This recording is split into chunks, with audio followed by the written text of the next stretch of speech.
Mhm. Right. So, by way of introduction, welcome to the wellness webinar. Wellness was a term that kind of intrigued me because it's an easy kind of term to generate into a kind of slight cliche, that's banded around, and it's a little bit ambiguous. But I think if you dive deep into the term, it's a fundamental tenet of yoga, really is the fundamental tenet of yoga. But it can easily be polarized as either kind of like a day at the spa, like indulgence, like wellness, like just do what you fancy, or we could easily also tip into this idea of self-denial in yoga. So it kind of punitive, comes from at least a Northern European background, or try to achieve. And in kind of capitalist terms, achievement means struggle, pushing to get something you want, right? And wellness, if we use it carefully, straddles self-indulgence and self-denial. And ultimately, what we were trying to do is come back to ourselves. And if yoga is about truth, about self-inquiry, then you have to be present with yourself. That's the whole point. So it's easy to indulge yourself, in which case you're distracted. It's easy to kind of deny yourself and your ego, in which case you're again away from yourself. But coming into yourself, that's a different matter. So I think that wellness is really, if we look at it that way, as attending to yourself or self-care, it really is coming back to yourself on the deepest level. So I think it's an important term to think about, and I'd like to kind of take it back from what it's quickly degenerating into, which is nothing more than just a buzzword, really. So I think it's important. But on the other hand, what does it mean? Attending to yourself. If it doesn't mean pampering yourself, then what does it mean? So I think, have I got anything else to say about this? I think ultimately what I wanted to say is also we have to look at it materially. What does it mean in the material world? What does it mean in terms of actually how we practice? Does it implicate how we practice? Does it implicate, and this is what I wanted to say really in terms of the conference, how does wellness or self-care or attendance to self implicate the material terrain of our practice, how we deal with injuries, what we eat, whether our practice relates to social action or some kind of form of ethics in the world. These are all important questions, and they're based on trying to further clarify the terms of wellness. So again, rescue it from the degeneration that happens when things are popularized, really. So I think that's more or less it by way of intro, really. Try to kind of find a middle ground between polarizing the term of wellness between indulgence and abstemiousness, or self-denial, punishment. Even in yoga, we some of us, including me at times, have liked a bit of self-punishment, unfortunately, to say. So let's kick off, and my work is done here. Now it's your time, panelists. Where are we starting? So the first question, and questions from the audience are always welcome, remember. So if you, at any point, audience, want to put something in the chat box, then please, I will be monitoring the chat box, and we will attempt to answer your questions. I should also take some notes, a pen. Right, what does self-care look like in practice? How does practice relate to self-care? And unfortunately for Deepika was the first one up to just say a line or two about how practice might look when it's defined or related to self-care. Or does it naturally become self-care? Deepika, do you want to say something? I only have to say a word or two just to kick it off. I've spoken.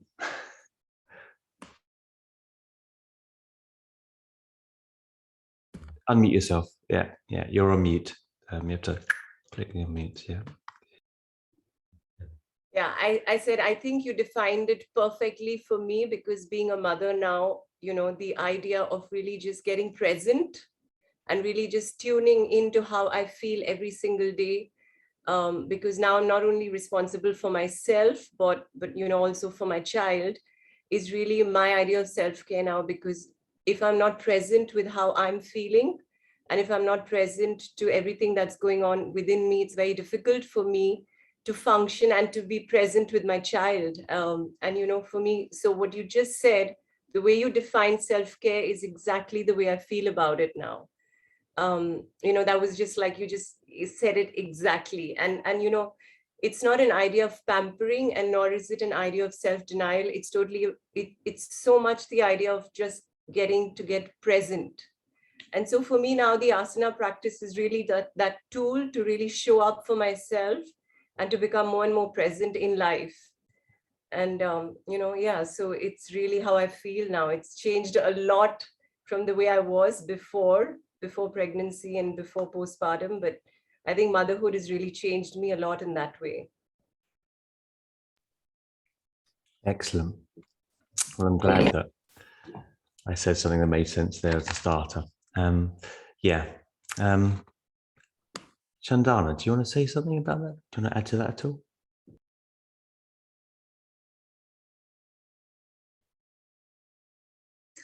Hi, Adam. Hi, everybody. So, self-care, I would like to address it in two parts.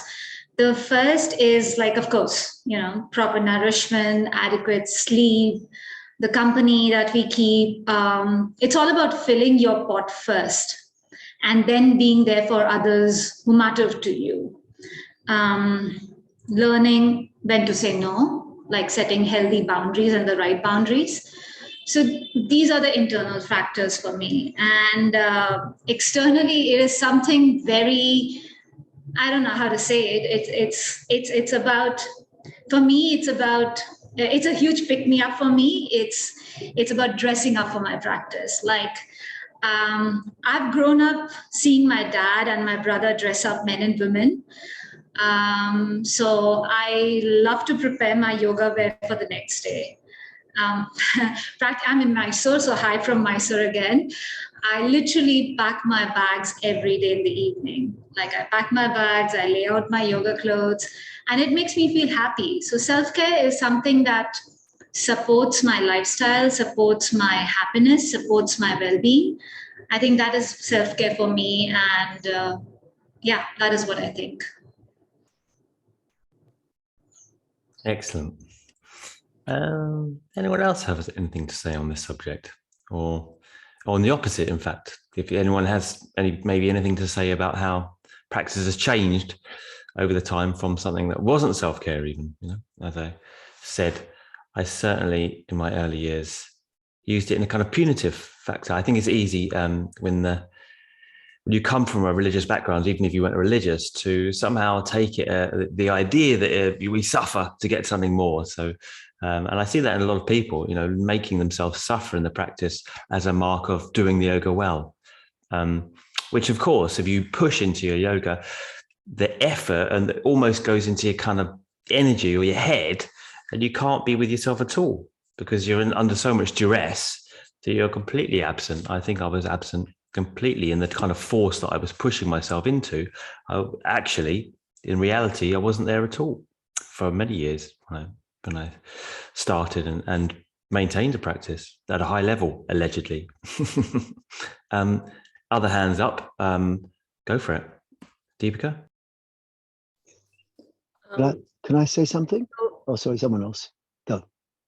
So the other thing that now I've learned to pay attention to is really like my hormonal cycle, which was something I never used to think about earlier as a woman. It's, I've been forced to really tune into my cycle. And I really feel this is where there's a difference in yoga for men and yoga for women, because a man is pretty much, in my opinion, I'm not a man, but, I see Mark and I see all the men around me. I think they're pretty much the same every day.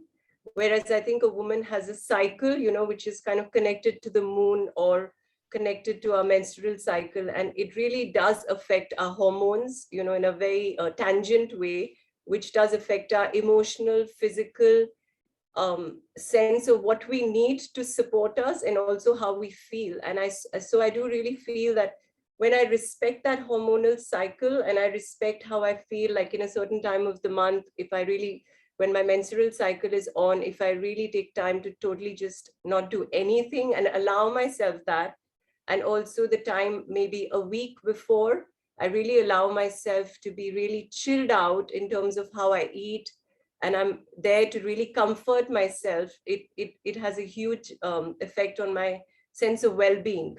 and so this is something I've really been forced to learn again, postpartum, because there's a sense, that I really have to, there's no other way around it. So self-care has become a necessity rather than a luxury for me now. So that was just something I wanted to add. Yeah, really good. Simon. I was just going to say thank you to Chandana and to Deepika for what they said, and also for what you said, because it really is this goddess idea about loving, especially Deepika with a child. I think mothers are the great goddesses, really, and it's all about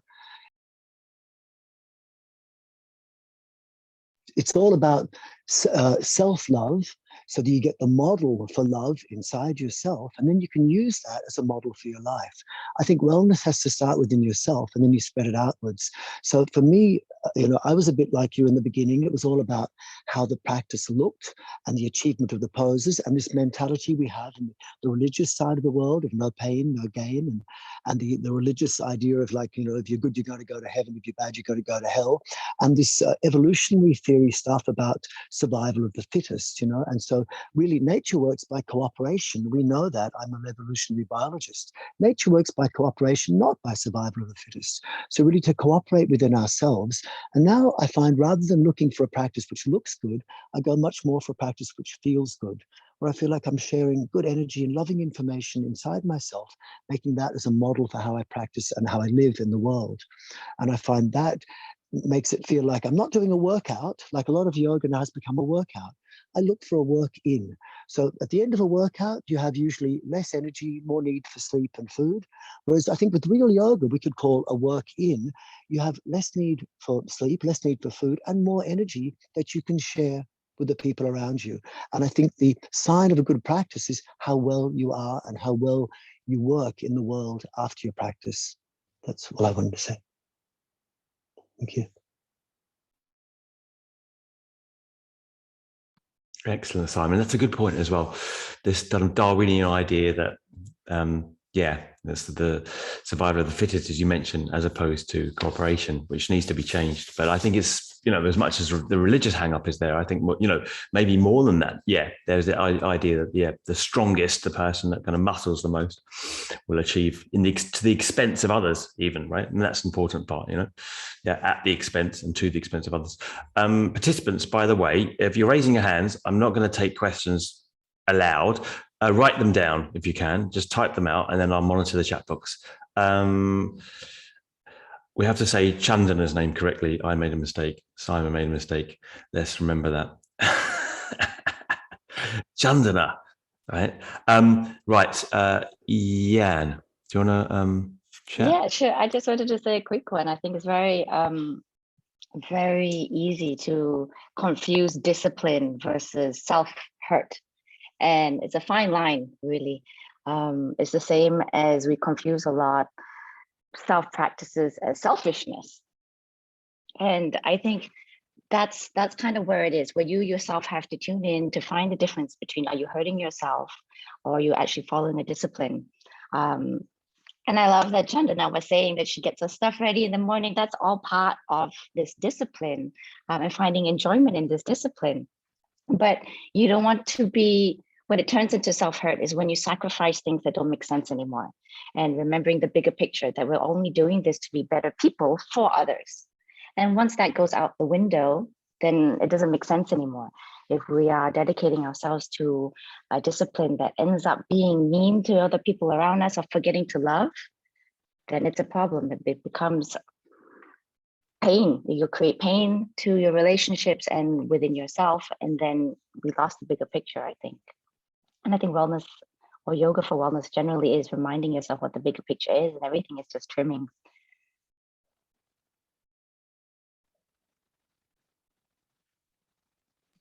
Yeah, that was really good. Yeah, to question what it's for in the first place, because I think we can get into discipline easily, and we can get into, we can easily get into kind of lethargy and laziness easily, right? And it's kind of finding the reason for discipline in the first place is just not for the sake of, achieving something ourselves. If it's not relating us to other people, then in the world, what's the point? And also because that doesn't make us happy. If we're not relating to other people, if practice is taking us out of the world and out of connection, then why we started it ultimately, because we all want happiness in connection to others, is we're going down a cul-de-sac really with that. Raj, did you want to say something? Yeah, hi guys. I wanted to just say about discipline. You know, discipline can be a great thing if it's not rigid. So for example, like if you have the discipline to have self-care is a really good thing. But if the way that you look at discipline is within the boundaries of rigidity, then it becomes something that can be really unhealthy. So for example, like if you have a discipline to get up every day and do a practice, it's great. But if you force yourself to do that practice in a particular way, then it becomes unhealthy. But if you have a discipline to get up every day, and even if that means you just sit on your mat and breathe or do a few things, then you're still staying with a certain sense of discipline, but you're not forcing yourself into this rigid box. And I'm saying that from my own experience. You know, especially when I was younger, I felt like in order to be disciplined, I had to do everything the way that I thought it was meant to be done every single day, every single time. And that rigidity is I feel it's actually really unhealthy. And now, as I'm older, I want to teach and educate students that discipline and rigidity are not the same. And that's what came up for me when I was writing notes about the questions. I think that discipline is not necessarily a bad thing or a good thing. It's just, I mean, I think ultimately it is a good thing if you have a healthy relationship with what it actually means. Does that make sense? Yeah, that's an excellent clarification. And I think probably could be a question in itself, really. What's the difference between discipline and rigidity? I mean, I don't agree that it's not a good thing or bad thing. I think discipline is a good thing, but it's just a question of how we relate or define discipline, right? Yeah. So yeah, they're fantastic. Yeah. And I'd probably throw that as an adjunct question, you know, like how do you keep discipline if it doesn't mean literally, and everyone has this, I think, at least if they're Ashtanga, you have to do the same thing every day and that means discipline. But, you know, that'll just kill you in the end and just deathly boring as well. So you know, that's maybe a good adjunct. Chandana, having just been in Mysore and still being very much on program, how do you deal with discipline? Do you, I mean, this is a bit off piste really, but I suppose, do you do the same thing every day or do you allow yourself breaks and you change it up? When it comes to the practice, yes, it's the same thing every day, but there's no rigidity. Like as Radha was saying, that I'm like, there cannot be a rigid because it's life. It is unpredictable and it is all about change. And something that this practice has really, made me understand that change is something. The more I accept it, the more stable my life gets. So when it comes to time or how much I can practice, or there are days when I cannot practice, from being upset about it to now accepting it that, okay, it's not that I was lazy or it's not that I was not motivated to practice. It's the circumstances that led me not practice or not have my whole practice. But when it comes to the practice itself, it's the Ashtanga method that I've been following for all these years, and I'm still doing that. Thanks. Well, it sounds like a lot of traffic in your background, eh? Mysore streets. Yeah. Oh, it's nostalgic. Okay, we got to move on to the next question in a second, but Santini, you haven't spoken yet, so, and Prem, use your hand, Prem, as well. You can raise your hand and I can see it on the screen. There's not your physical one. I can see the yellow one easier, but I will take your Santina speak and then Prem, and then we'll have to move on to the next question. We're so chatty today. All right, Santina. Hi, everyone. I wanted to circle to everyone in a sense because I came to the practice through addiction, anorexia, bulimia, you know, a diabolical life. And to throw myself into the practice, I had to almost go to the extreme, okay, to get myself clean. And I got myself clean, but then it also, and we'll get on to shame, but it really did cycle into my pain. I went into more of a pain cycle in it as well, in the rigidity and in this perfectionist standard that I was holding myself to the whole time. And I became intolerant and angry and just a bitch, basically, just a bitch. And then, but what I wanted to say was I really wanted to pick up on what Deepika said, because I practiced so hard that I lost my period. I lost my menses. And I was just, you know, so adamant that I had to perfect this practice that that whole facility just turned offline. Okay. And then lo and behold, the universe shuts down and I have to stay home and I have to practice self-care. And I pulled everything back, pulled my practice back, pulled everything back, got locked down in Melbourne with my parents for 9 months. 9 months with my parents. Now, that's self-care.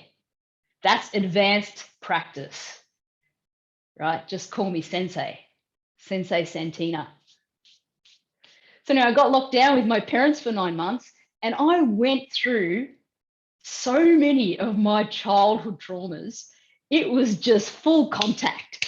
Every moment I was up against myself with them.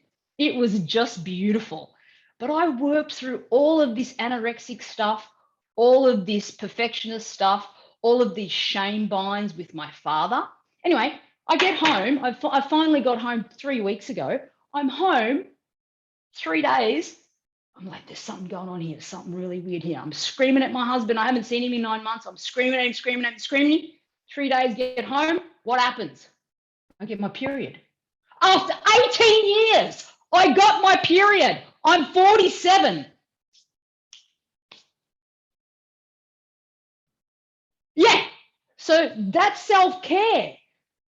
Getting to the point where the practice turns on itself and it actually nourishes you in a whole new way. And so I just picked up on what Deepika said. It's like, for a woman, it's like, where is the line? Where is this line that we're constantly treading?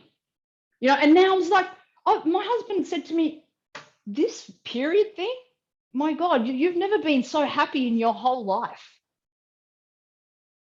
And all I really wanted was to be a woman, but I've been trying to shove it away for all these years. And it's just beautiful how this practice came full circle. So that's what I wanted to say. Don't be scared to be a woman, and don't be scared to pull your practice back, right? Don't be scared to be tender and kind. I'm going to start crying, and loving with yourself and merciful. Have some mercy on yourself, because it's these wounded parts of ourselves that need the most care. I'm going to shut up. Next question. That was amazing, Santina, as always.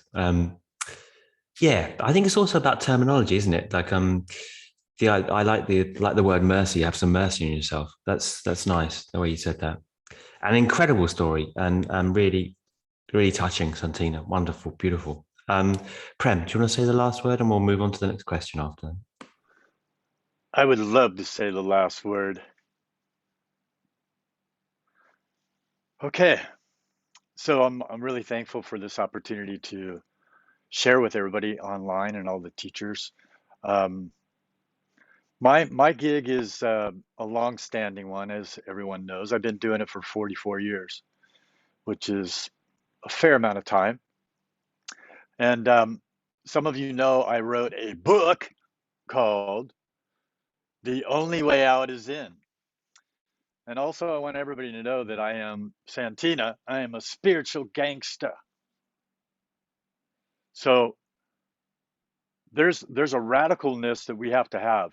There has to be a foundational aspect to how we use this practice.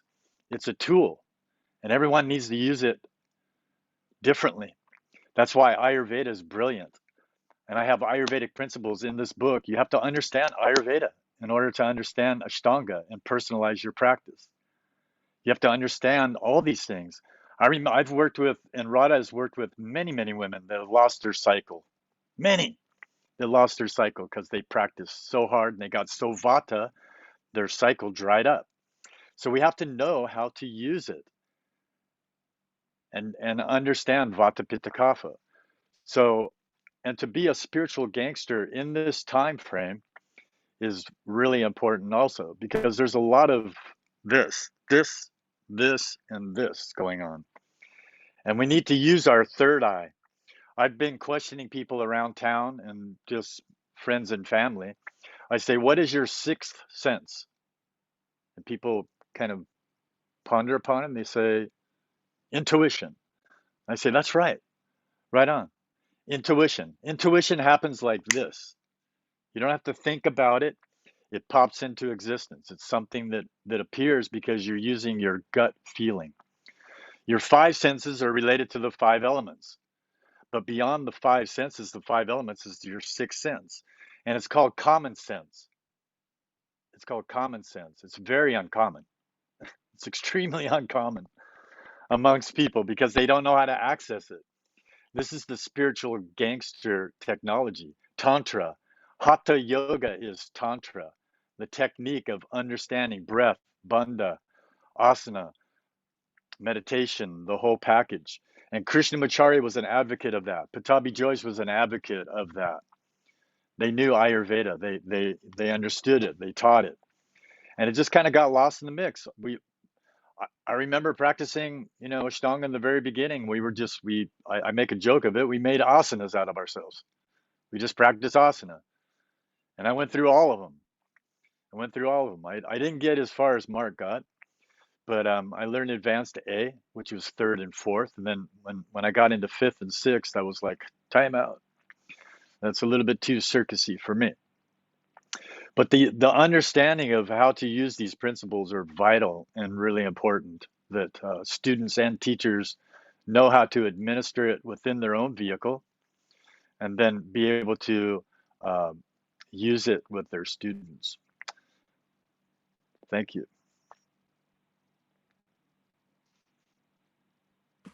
Happens, I'm going to call on you again, Prem, which I think there's unfinished business there.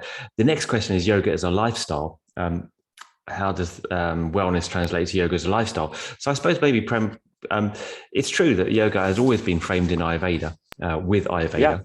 Yeah. How does, maybe answer the yoga as a lifestyle in relation to Ayurvedic principles and yoga? Maybe say something about that, maybe.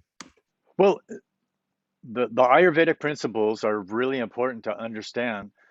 First of all, you need to know you need to understand your own prakriti, your constitutional type. Everybody's born with a particular constitution. Some people are more earthy, some people are more airy, some people are more fiery. And this practice has the elements of fire and movement, air. It doesn't have a lot of the groundedness unless you do it properly. There is a grounding aspect, but a lot of people, they don't implement that aspect. So there's not a lot of kapha people come to Ashtanga. In Ayurveda, there's a principle called like attracts like. So Pitta people love Ashtanga. It's so intense, it's fiery. Vata people like the movement. But if you use it incorrectly, it creates more Vata, it creates more Pitta, you see. And as a teacher, you need to temper it. You need to direct people in a particular way. They may, in order to get more grounded, you might take a Vata person, tell them to slow down. You might have them take a wider stance in standing poses. You might cut them short. A lot of Vata people do too much. They get exhausted. It's like what Simon was talking about. Your practice needs to be nourishing. It has to be nourishing. When you're done, you could feel like you could do the whole thing again. Your practice is about serving your life, not the other way around. That's the whole beat yourself up discipline thing. It's not about that. It's not about that at all. And I know every one of us has done that with Ashtanga. But we have to find the rhythm and the pace that works for us. I get up at 3. I practice for about 4 hours. That's me. But I have to orchestrate my life accordingly. I go to bed at 9. I eat at 5.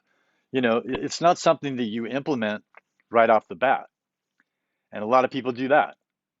They take these principles from yoga, from Ayurveda. Oh, I have to be brahmacharya. Oh, I have to be, I can't have sex, or I have to be vegetarian, or I have to do this or that.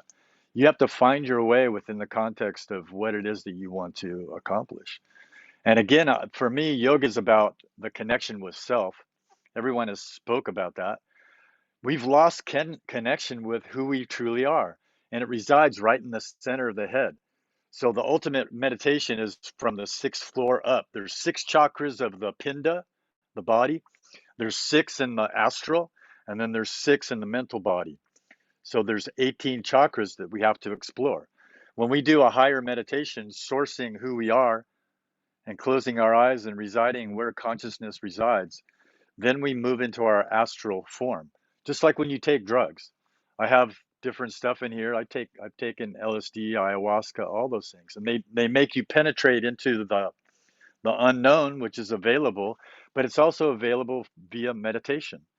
You don't have to do that because it's really difficult. It's hard on your nervous system. And then it destroys it in the end. And Patabi Joyce used to say, no, you don't take it drugs. And we were saying, oh, Guruji, soma, mushrooms. He said, no, you don't take it. And we were all smoking weed. Everybody was pot growers or pot smokers in the very beginning. And he said, no, you don't take it, ganja. He also said, you only take one wife, which is something that we all did. We weren't that good at either. So anyway, yeah, spiritual gangster is it's something that I'm coming out with more. It's like that's my brand mark, so to speak. I want to be radical. I want to be like influential from the standpoint of we need to be like yeah, we need to be peaceful warriors within the context of what's going on, and know where to say yes and know where to say no. You know, it's okay to discriminate in that way and choose things that serve you as an individual and also serve your community.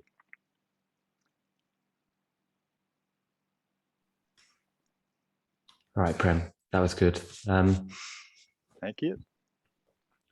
I think you used the word nourish. I think that's a good word. A question from the Yeah, chat box. it's important. Yeah, the question from the chat box from Alberto. Especially the way I was taught it leads often from wellness to competition, and I've experienced myself Yeah, for many years. It's really Finding it unfortunate. hard to stay present and free from expectations. So yeah, I think the method does seem to, with the series and with the linear, essentially the splitting it into these linear sequences and progression, it doesn't immediately lend itself to nourishment, and it does potentially encourage competition. And how does the It doesn't spiritual have to be though. right? Okay, so I was going to say, how does being radical and being a spiritual gangster also ally with non-competitiveness? Again, it's look, if you take asana as a sport, then forget about it. It's not a sport. It's a personal practice. If you take it on and you're competing with yourself in a radical way or competing with others, you've lost the whole point. It's self-reflective. Is it nourishing you? Is it supporting what you want to do in your life? It's a tool in which we have to administer the medication. There's medication and there's meditation. It's the same root word. So our medicine is our practice. And so we need to understand how to use it appropriately. And I see it over and over and over again. Again, being a young buck, in the very beginning, being 20 when I started, like Simon and all the other guys, I mean, that's what attracted us initially. We were attracted to it because it was like, wow, that's cool. I'm going to press up into a handstand, put my feet on my head, and we were on it. That's what hooked us. I would have never have started yoga unless it was like that. If it was just gentle hatha yoga, lie down on your back, pull your right knee into your chest, relax. I wouldn't have started. There's no way. I would have went, that's too boring, man. So Ashtanga caught my attention. But then I had to determine, like, is this good for me or not? And as I proceeded, I got more and more vata. I already have a lot of vata. I don't need more vata. So it was ungrounding me. So the element of understanding Ayurveda, I had to use my practice in such a way that it helped me to ground myself. And I slowed it down. I I I made my practice nourishing, because in the end you want to build ojas. Ojas is your essential juice. You don't want to be spilling it everywhere. It's like your bank account. Like you want to put money in the bank every day. You don't want to be, hand to mouth, like you make money and spend it, and then you're like, ah, shit, I'm bankrupt. What do I do? So again, you have to know how to put a little bit away every day, because sometimes you're going to need it. Sometimes there's going to be an extra stress. Like with Rada and I lost my daughter. That was major. That was a major fucking hit. So how did I deal with it? Not great in the beginning. But I'm so thankful that I had Rada, and so thankful that I had my practice. It's really important. I needed to be nourished. It was important to do that. Shit happens in life, man. We never know what's around the corner. So this is our warriorhood. This is our armor in this crazy dualistic world. So we have to show up like that, not cutting heads off, but just understanding and using it appropriately. We have to be like, I keep getting this word nourishment. We have to nourish ourselves through our friends, through our family, through our food, through our environment. There's not a lot of nourishment going on. People are hurting. People are losing their jobs. People are losing it here, man. I live in Bali. It's really bad. It's really bad. And wherever you live, I'm sure you see it. So as warriors, as spiritual gangsters, warriors, we have to be examples of leading the way and having a practice that supports you and works, and teach it like that. We're responsible for teaching it appropriately. Patabi Joyce didn't. He didn't. He just was a gymnastic teacher. And then people like Simon went off and did his own thing. God bless you, Simon. Other people, they refined the practice. And that's what we have to do. We have to understand. Radha and I are continually doing research. We do research on ourselves, and we do research with every student that we have in front of us.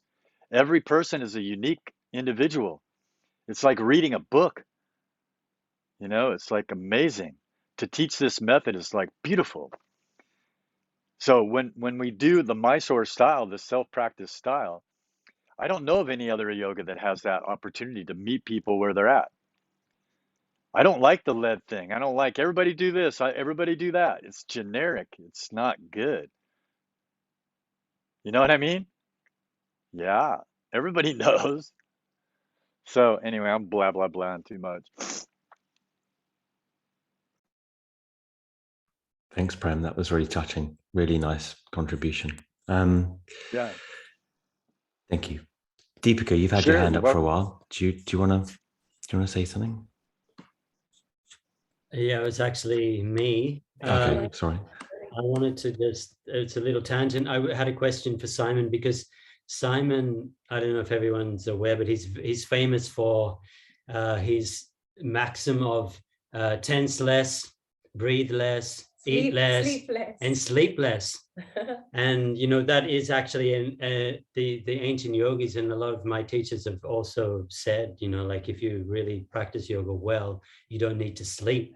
You can spend the whole night meditating and wake up feeling fully energized. And Simon is famous also for going out all night dancing.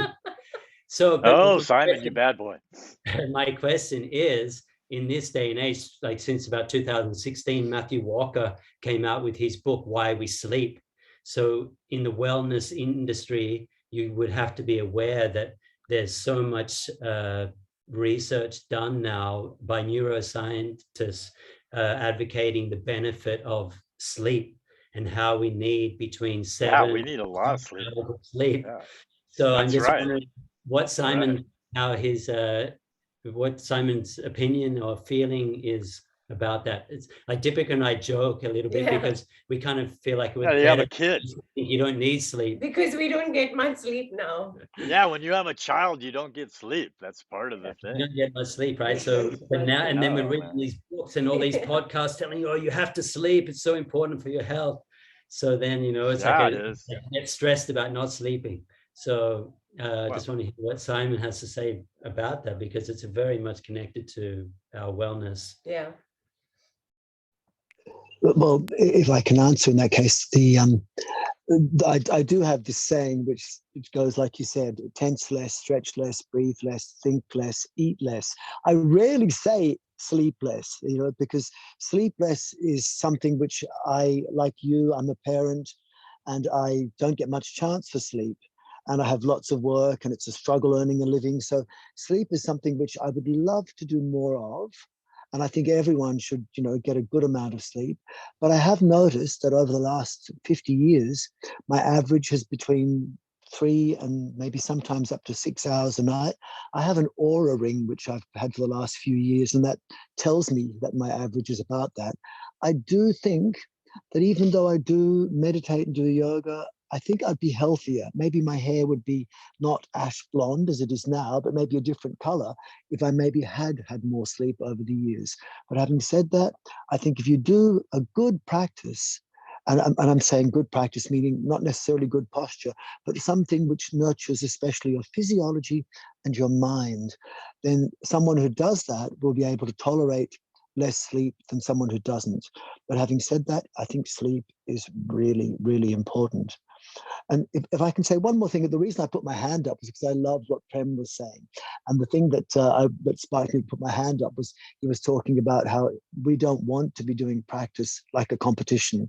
And one of the axioms that I always had was, if you compete in a yoga practice, basically you're competing against yourself. And if you're competing against yourself, it's you against you, and one of you is going to lose, and it's going to be you. And I've always liked to say that. Bless you. That's all I can say. Thank you. That's good. Radha? Yeah.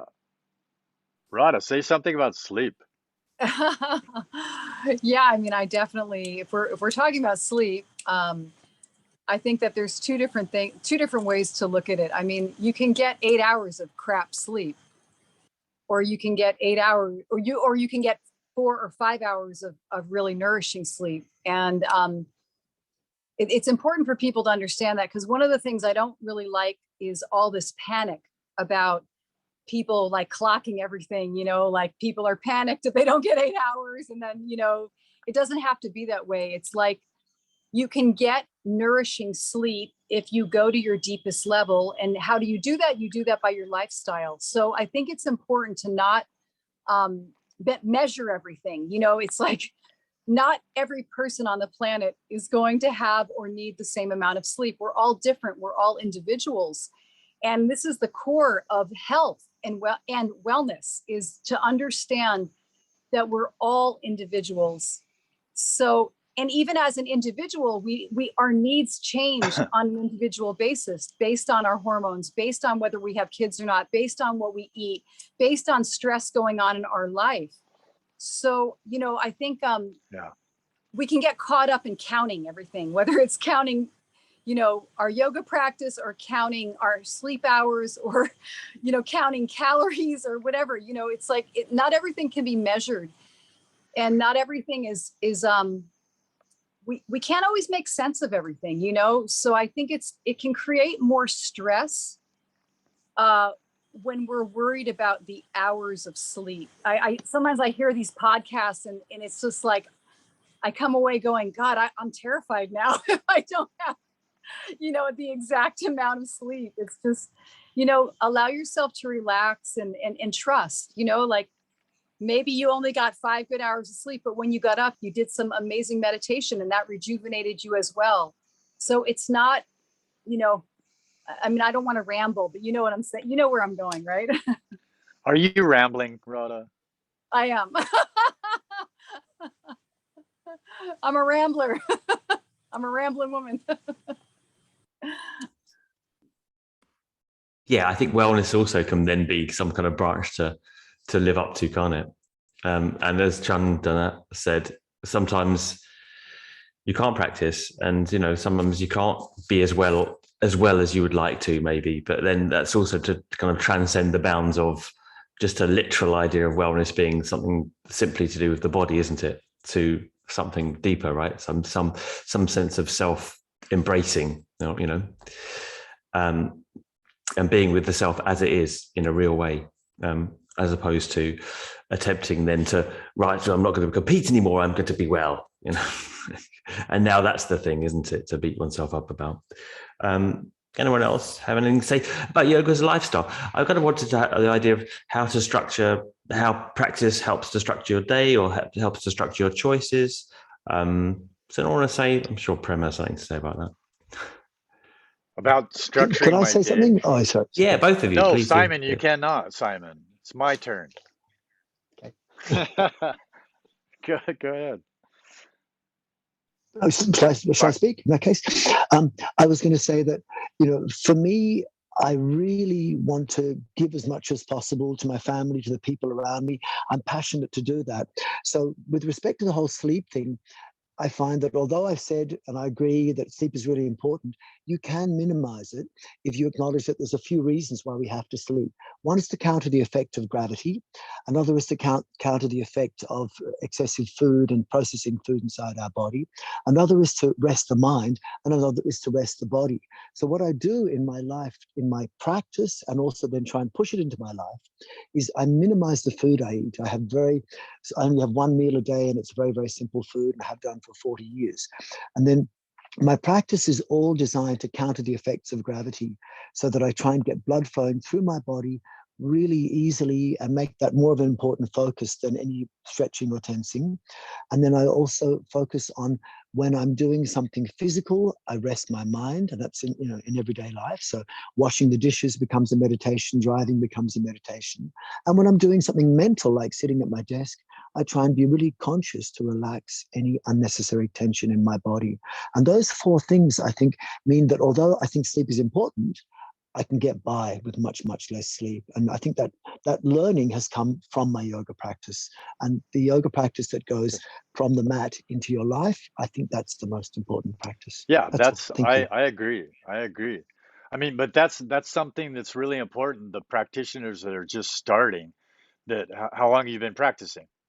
So it's not something you just jump into. It's something that you developed over time. You don't just jump into one meal. You don't just jump into 3 hours of sleep. You don't just it's important that it comes naturally. Naturally meaning, like, you don't impose yourself on all these disciplines. This is where I screwed up. I experimented with all that stuff and I wasn't ready for it. But as I progressed, I could see how I could navigate through there and use my asana practice. I could use pranayama. I could be more effective and efficient, right? And using it as a beautiful tool for health and well-being. Because that's what I see hatha yoga and all the things that we learn from here down.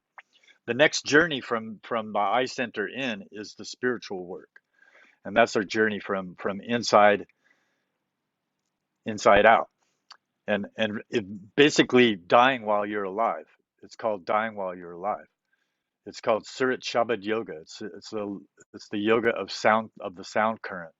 So when you quiet your mind, when you quiet your body, you connect with the sound current, which sounds like a bell. That's why the bell sound is something that's radiating and ringing in temples, in mosques, in churches.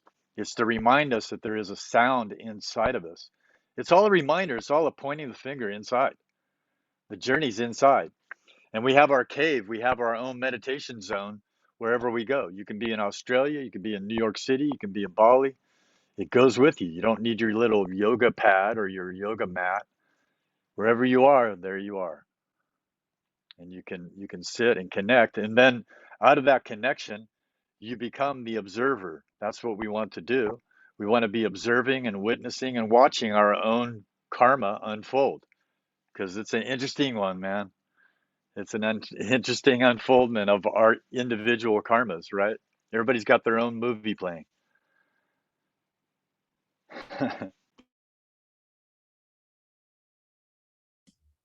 Sorry. all this unmuting and muting. Yeah, and I'm conscious you didn't get a chance to respond to the lifestyle, which was actually earmarked as something. So yeah, do you have to say how? Yeah, no, I have a ton to say, but I'm going to go out on a limb here. Sure. I really don't like yoga described as a lifestyle because I think it's limiting.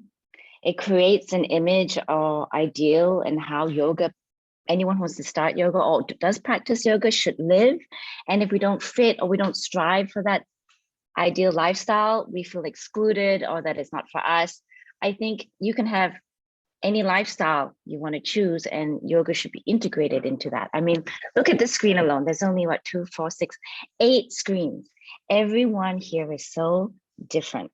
We come from different cultures, different countries, different educations. It's so different, but yet all of us are trying to do the same thing. We're all trying our best to share something we believe in and help everyone get better through that. Help the world get better, help people get better, or become better people, rather. So I think you can't call yoga a lifestyle because you can be from anywhere, doing anything. You can be a lawyer, you can be living on a beautiful place like Bali, or a little bit more angry place like New York, but you can become or be or have yoga as part of your life, as long as you are believing in it without expectation. So easy to say, so hard to do. But I think that in itself kind of makes me believe yoga is not a lifestyle, but something you integrate into your lifestyle. And that as long as you are wanting to improve yourself, which is really the path of humanity, which applies to everybody, then that you have that in your life. And there's no need to try and fit it into any way or create a standard you may not achieve. And if it might come and go in your life. We get older, things change. We have children, things change. We lose family members, things change. And it doesn't matter what's going on. Yoga will always be there in you.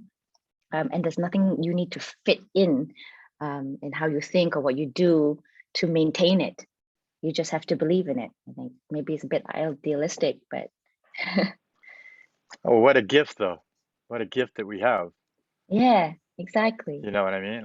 It's a lot of people don't have that. They don't have the life preserver. They're grappling with all these things that are going on in life. We have that, the ability to connect with ourselves via this beautiful method. So I'm very thankful that I have it.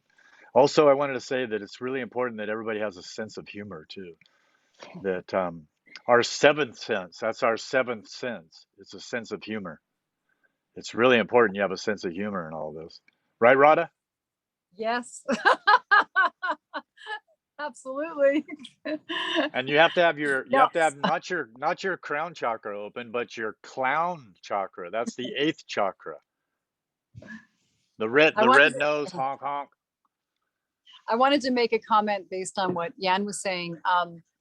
Yeah, I think it's really important that we don't try to force a particular lifestyle on anybody. And that people, like you said, you can come from any walk of life or whatever your lifestyle is and incorporate yoga into it. We're all different. So that was really a beautiful comment. So thank you for saying that. What about if you don't contextualize yoga at all? So you could be doing yoga, going to the class and then just doing anything else you want in your life. And then so I suppose maybe that's the kind of terrain of my question is like, does it demand any other context, or can you simply do yoga and it will kind of work and spread out? Because I don't know whether that's everyone's experience. You can become very efficient at the gymnastics aspect of the asana, but if you don't contextualize it around something that's broader and deeper in your life, then it can actually compound that sense of it. It has body. Wait a second. It has no Prem. relevance from getting disorderly, and it can kind of compound your own. Yeah, I know it is, isn't it? You're too radical. So so I mean, as teachers, are we trying to kind of contextualize it more, or is that a little bit dictatorial and kind of oppressive of us? or, because I certainly got into it and I didn't really think of it as anything other than the asana. And, people go, they go from an asana practice and they'll just eat rubbish or do all kinds of things that are very unhelpful to the asana practice. And maybe, like me, not even knowing that you weren't doing something which is actually counterintuitive to what you were trying to do with your asana, So I think I like the idea that it's very non-dogmatic, and I'm very much for that. But in another way, just saying the yoga will be enough and do its work, I thought also No. it's a nice idea, but in reality, No. maybe there might No. be helpful to contextualize what we're doing on the mat more, so it kind of spreads outwards to something more. Because I think it can just stay on the mat if pointers aren't given. Yeah, exactly. Anyone else? Exactly. Chandana. Thanks, Adam. So what you said about, somebody doing yoga and then going back and doing anything they want to do, I have done that. So 10 years of, I was an alcoholic, a chain smoker, corporate days. And I was one of those people taking a yoga mat and going to a yoga class. And eventually that time spent on the mat for 10 years made me actually choose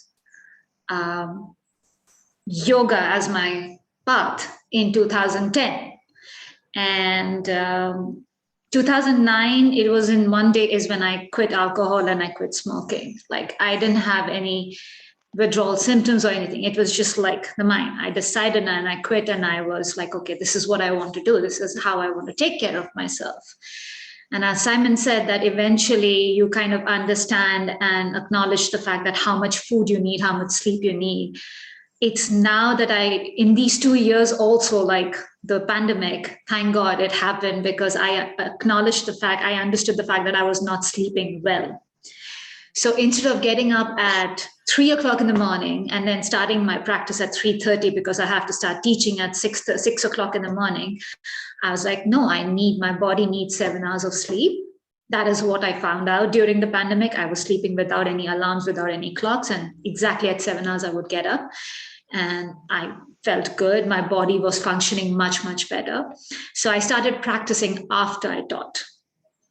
That made me eat one meal a day, because by the time I would finish my practice, it was 12:30, practically lunchtime. And because I need 7 hours of sleep, I was also sleeping early. And honestly, I'm in the best of my health as of now. And it is through the practice, through the time spent on the mat with myself, looking at my fingers, looking at my body, understanding my body. I found out what works best for me. I found out what should be my lifestyle. And it was through the practice of yoga. That is what I got. And also what Prem was saying about being spiritual gangsters and having this armor. Thank God I had this armor, or else I would have been somebody banging my car behind a truck a couple of years ago. So yeah, thanks. Yeah, we have that armor, and thank God I developed that armor. So yes. Good. Santina?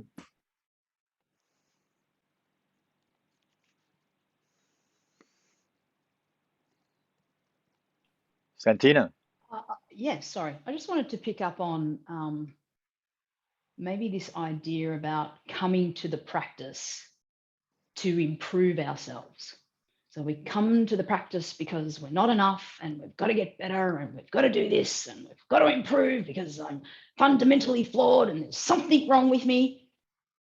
And I have just, through my Gestalt therapy and many other modalities of therapy, I've come to the practice with, actually, this is just a deep chalice, a deep container for me to process my pain and for me to develop understanding, self-understanding and self-awareness, not to get anywhere.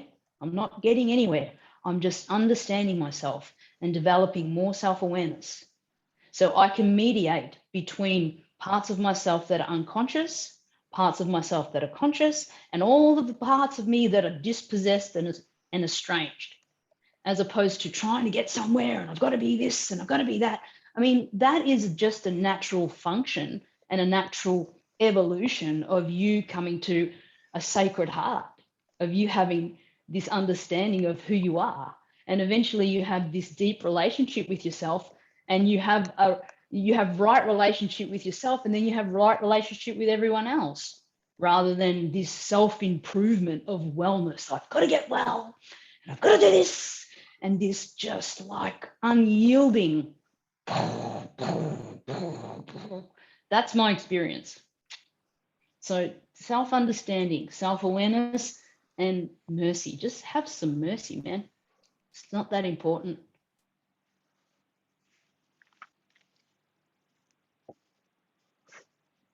It's nice. So I think we need to move to our next question. And I think it kind of goes nicely in the idea of other supportive elements bringing in to support your practice.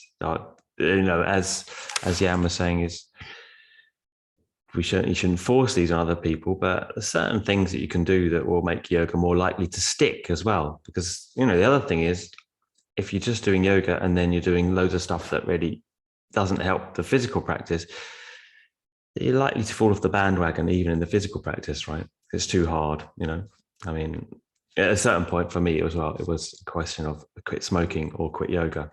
And so, which is a hard one, to be honest. I did love smoking, but I'm probably still pleased that I chose yoga. Anyway, Simon, maybe just when you say something about other physical modalities that might support anything, it can be meditation, or it could be, I'm thinking, you do lots of other subsidiary practices. Well, you do all kinds of moving. Right? Yeah. Surfing. It's funny because I love the word yoga, but it's a Sanskrit, it's an Indian term. I believe there are modalities of what I'll call posture, movement, breathing, and mental control, which give the essence of the philosophy of yoga, but they exist in all traditional cultures. And so I've been blessed to have had teachers initially from South Africa, from Tibet, from Japan, from India, from China, from some of the indigenous elders of Australia, and they all say the same thing. And so we can call it yoga, but it could be coming as qigong, or it could be coming as any sort of physical discipline. But what we look for, I think, is the philosophy that yoga is talking about in the East, or in India. But I think it's been often very misunderstood. And so when I think I live primarily by yama and niyama, and I translate that to what I learned from my Chinese teacher or my Japanese teacher or the indigenous cultures from Australia. But the way I've interpreted yama is, I believe, with a better understanding of Sanskrit than often is put in the West. Because often when we look at yama in the West, it's often translated as non-violence, non-stealing, non-attachment. But actually, I understand that the prefix a, as in ahimsa, aparigraha, asteya, is opposite of. So it's not enough to say non-violence. You have to say opposite of violence is gentle. Not enough to say non-stealing. Non-stealing opposite is giving, and non-attachment is lame. Its opposite of being stuck is being free. So that, to me, is the essence of all the different practices that I've adopted in the world. And I try and find freedom physically means not just being able to be stretchy in one way or the other, but also physical freedom. And BKS Iyengar once said one time when we were practicing, someone said, Guruji, what's the most difficult part of a person to adjust? And he touched his head going, the mind is the most important part to be flexible in. So freedom in your mind to not be rigid, as we were saying before, is really, really important. Freedom to have joy, as Prem was saying, you laughing and having fun. And, often the Sutras of Patanjali, which of course we talk about Ashtanga Yoga, it's a philosophical treatise. And in the 3rd chapter of the Sutras of Patanjali, they talk about the supernatural siddhi powers that often could be achieved. But really, the most important recognition for me was that how likely am I going to be to get supernatural powers? It was the recognition that I am a normal person living in a very unnatural world. So before you even think of supernatural, recognize that the first step is going back to natural. And all the different modalities which I've used in my life, from physiotherapy to qigong to indigenous culture and, capoeira, martial arts, they all have to come back to this understanding that we really have to recognize that yoga to me means connection. And the ultimate connection is the recognition that we're all connected as one family. I revere the mothers, like Deepika is a beautiful mother. And, they're the goddesses, and the recognition that not only are we connected to our mothers, but we're connected to everyone. But to really recognize that what we're here to do is share good energy and loving information with each other, you have to start doing it within yourself. So all my practices are geared towards creating healthy blood flow and a healthy dominance of the parasympathetic nervous system, that which generates the essence of yama inside your body, which is that feeling of love and peace and really beautiful connection and a sense of safety. And I'll just finish off with one thing. We were talking very obviously for the people who are newer to yoga, that feeling of, like I had it, like some of you have already said, Prem was saying before, how in the beginning I got attracted to, I want to do a handstand, I want to balance on one hand, I want to do all this. And I remember trying to do in my 20s the scorpion pose, and I'd ask my friends, how far is my feet from my head? And they said, it's that far away. And I'd go, next there, how far is it? That far away, that far away. And eventually one day I felt this boom, and my foot touched my head, and I was going, where are the lights? Where are the trumpets? There was nothing. I was just as dumb the next day as I was the day before, and all I had was my slow back. It doesn't give you anything. What we want is the feeling, the actual essence of the philosophy of yoga, and that's the same in traditional cultures all over the world. Recognize we are connected as one and act like you're connected as one. The best way to do that is start by loving yourself. Bas, thank you. Thanks, Simon. Mark, do you want to say something?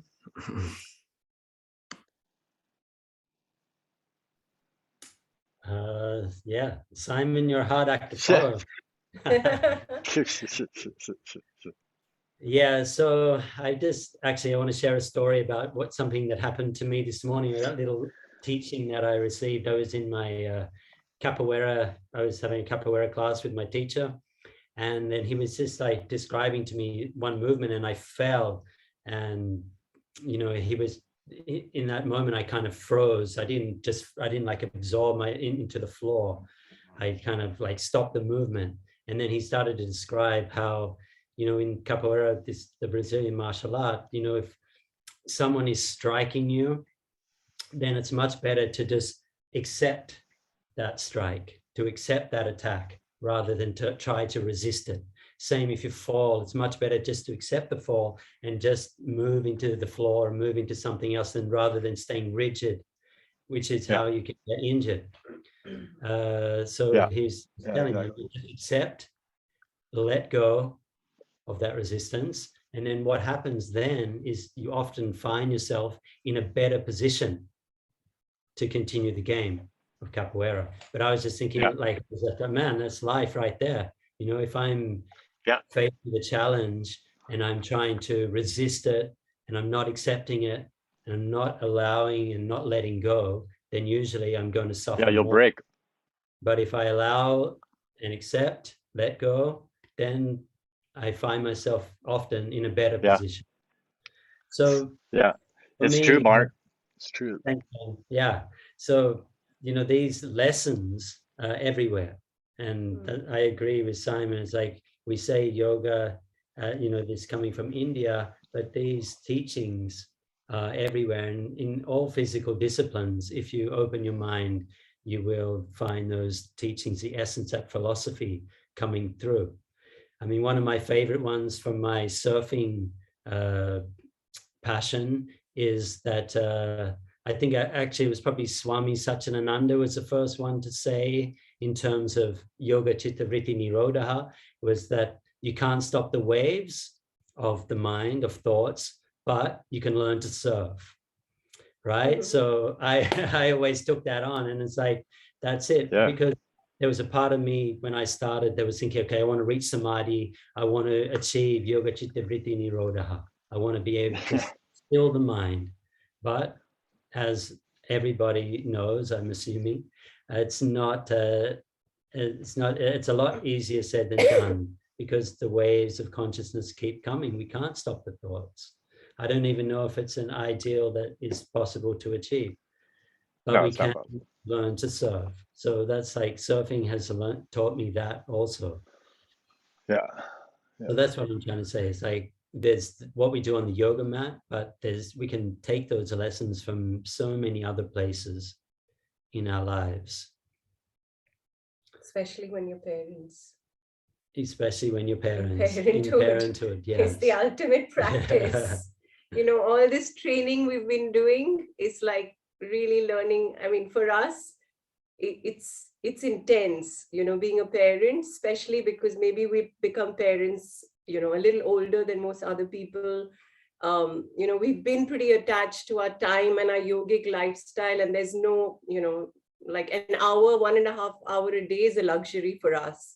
So it's really like all those lessons on the mat have really prepared us for parenthood. I mean, we're still not prepared, we're still struggling, but it's really like having to show up and just be a parent is really like the ultimate, like right now, both of us really feel that's like our practice at the moment, being a parent. Yeah. Yeah. I'm like Welcome a to glorified parenthood. Uber driver. All I do is I drive my teenage kids from one place to the next for free, and I feed them food. That's all I do, it seems. Parenthood is much easier when they're young than they're old. Yeah. Yeah. Yeah. True. All this stuff. I mean, there's so many tools that we can learn outside of our asana practice, the Ashtanga practice. I learned some Aikido, and it's the same kind of thing. It's taking the energy of whatever's around you and using it, and not being aggressive, not being offensive, but being, you know, in that state of just awareness and using it accordingly. Surfing too. I've been an avid surfer for a long time. I'm gonna go surfing with you, Mark. Let's do it. Yeah, I really miss surfing. Surfing's the ultimate, man. It's so great. It's such a great metaphor. It's so awesome to be out in the water and just to be able to to be able to use that power and to ride it. You know, it's nothing like it. I just want to add one other thing about, I mean, this is something that I've been not doing a lot of research into, but some of you will be familiar with all this the latest kind of neuroscience research into dopamine. Yeah. And that has helped me a little bit to understand my striving, because sometimes from a yogic perspective, we think that it's wrong to have goals, to try to strive to achieve things. But when we start to understand that actually from an evolutionary point of view, we are designed to strive, because this molecule of more, dopamine, is very powerful. And if we were, you know, if our ancestors were just always living in the here and now, then their predators would attack them and kill them. So we're actually designed to want more. And I don't even know if it's possible to live in the here and now all the time. So from that point of view, I feel like sometimes we beat ourselves up for wanting, for setting ourselves goals. Like, for example, now I'm making an Ashtanga comeback. So I've got some goals, and of course I'm not attached, just a little bit. No, but you know, where's that drive coming from? There's a part of me that is driving me forward to want more of what I used to have, perhaps.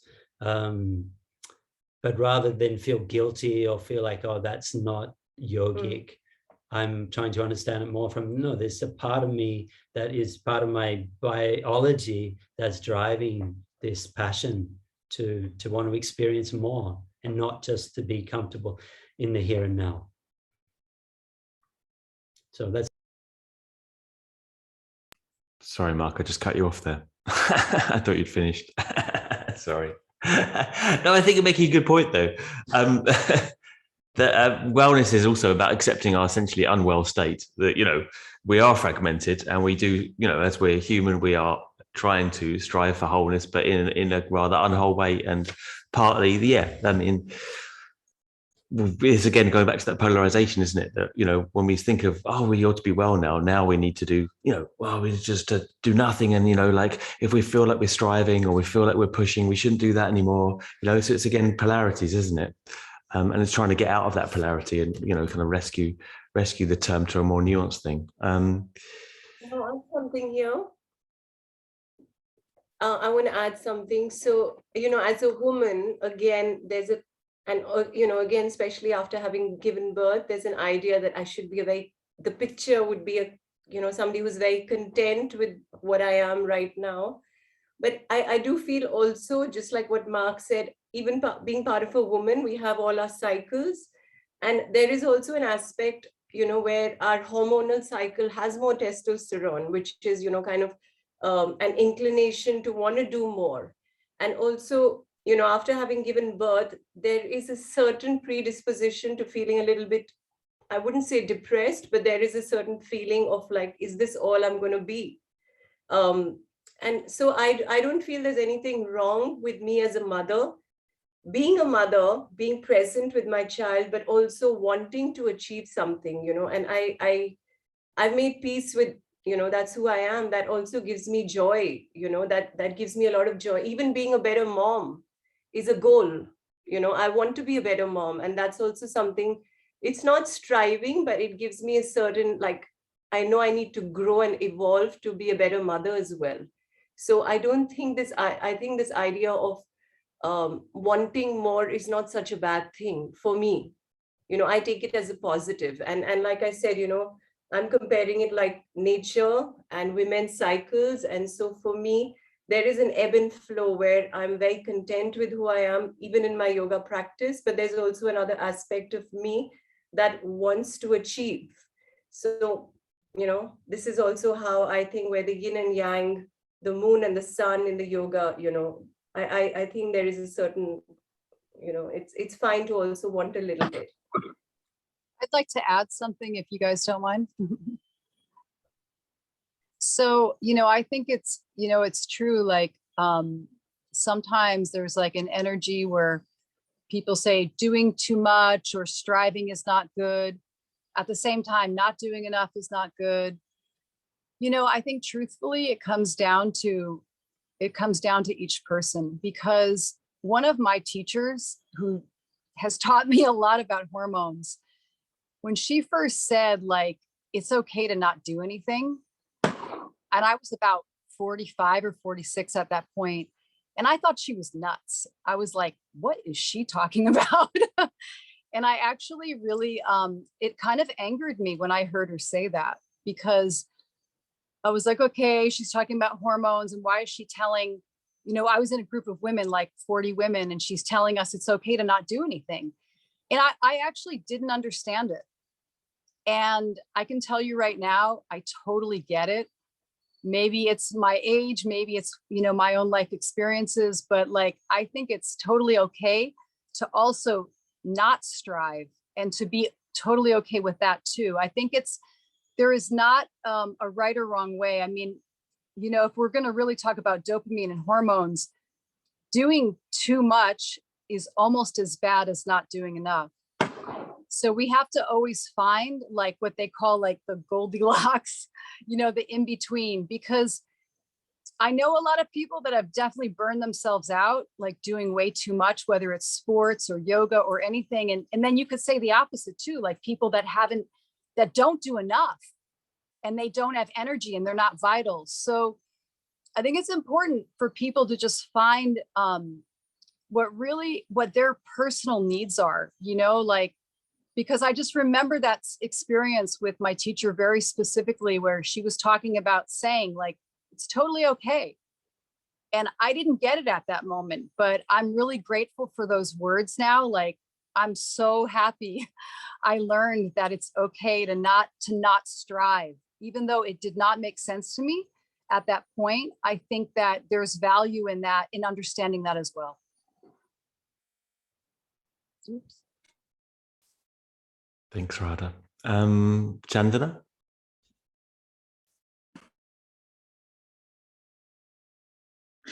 Yeah, talking about burning out or not doing enough or doing too much.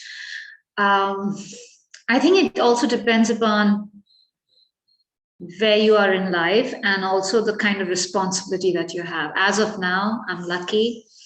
My sole responsibility is me, myself. So I'm in this phase of my life wherein I know I don't have unlimited time. None of us do. And I want to experience how it feels in these asanas as much as I can. I am happy when I see my progress every day. Like, thanks to my parents, they cooked me overly flexible, very noodly. And I was always told that, yeah, you're flexible, you're not strong. And now that I'm becoming stronger and stronger, I like it.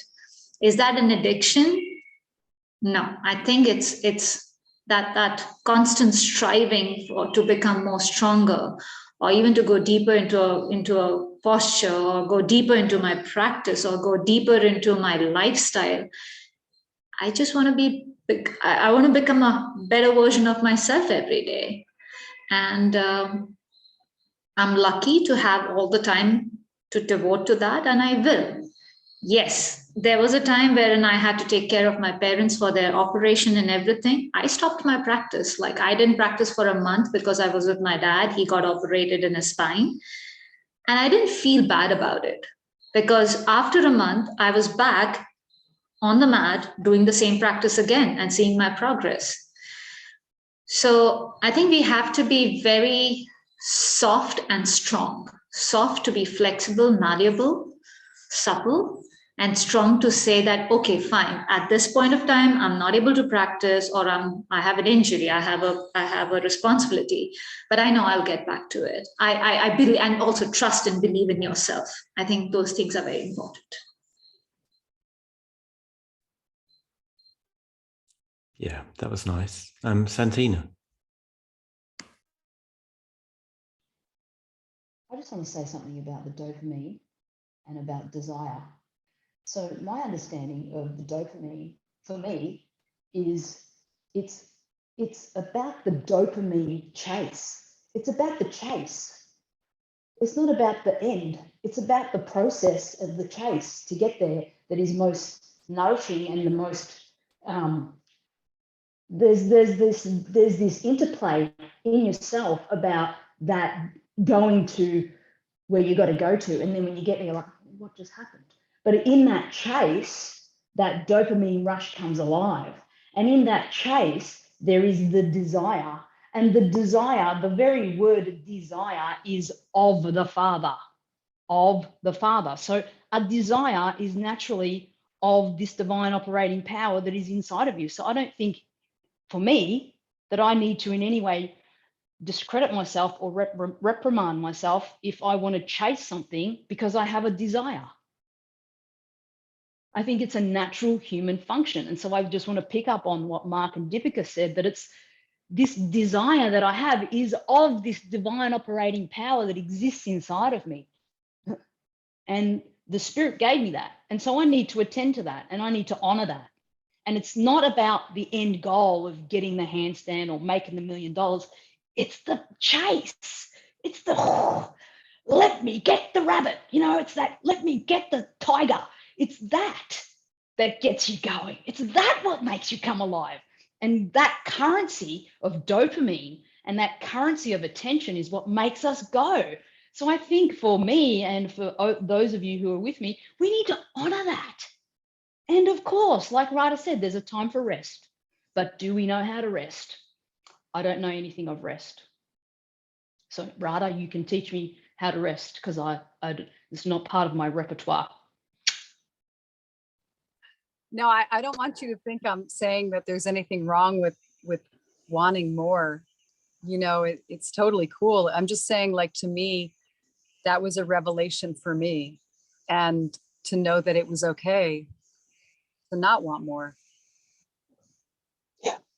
Yeah, Iyengar had talked about tapas as being a type of passionate desire to go for what you want. And it's not about suffering, but rather the passionate desire to do something that you really love, and that's the chase. And I think it's what Mark was also saying. And it's also like Deepika as a mother, you know, when a mother, and I used to see the mother of my kids get the kids on her breast 45 minutes, 8 times a day in a twisted position where someone is pulling at your nipple. It looks really painful, but all they're expressing is love. So for me, tapas is about the burning desire, the passionate desire to do something you really want to do. And that's the chase. So I just want to say thank you for all of you. Bless you. I don't know whether anyone's kind of familiar with Mark Epstein. He wrote a book called Open to Desire. Now, in his idea, desire isn't actually big enough. That what we need is to expand our desire. So because they kind of start off small and they're about small things, right? Like, oh, I want this, I want that. And actually, the problem is we actually don't desire enough. That we're settling on too little. We're happy if we get, a pizza or, whatever, sex or whatever else, but actually we need to expand our desires to the biggest desire, which is, I think, always that willingness, that wish to return to source and connect with ourselves. So actually, it's a good book, Open to Desire, expanding the desires, not kind of denying them, which again is this polarity of wellness, unwellness, to deny oneself. Something else to say? Oh yes, I wanted to go back to the idea of subsidiary practices and our next question, which was injuries, and also reframing on a more practical level, practice itself. Coming back to a practical level, is there other aspects of physical modalities we need to apply to the practice as well to prevent so it's a twofold question, I suppose, and I think I had down Simon and Mark to answer on the injuries, how you deal with injuries, but also how you might contextualize the practice so it doesn't injure you in the first place as well. Now, obviously, these days we have lotus very early on. We all know that we have certain aspects of repetitive movements in the practice that might be balanced in certain ways. So does anyone have anything to say about that? I think I'll start with Mark.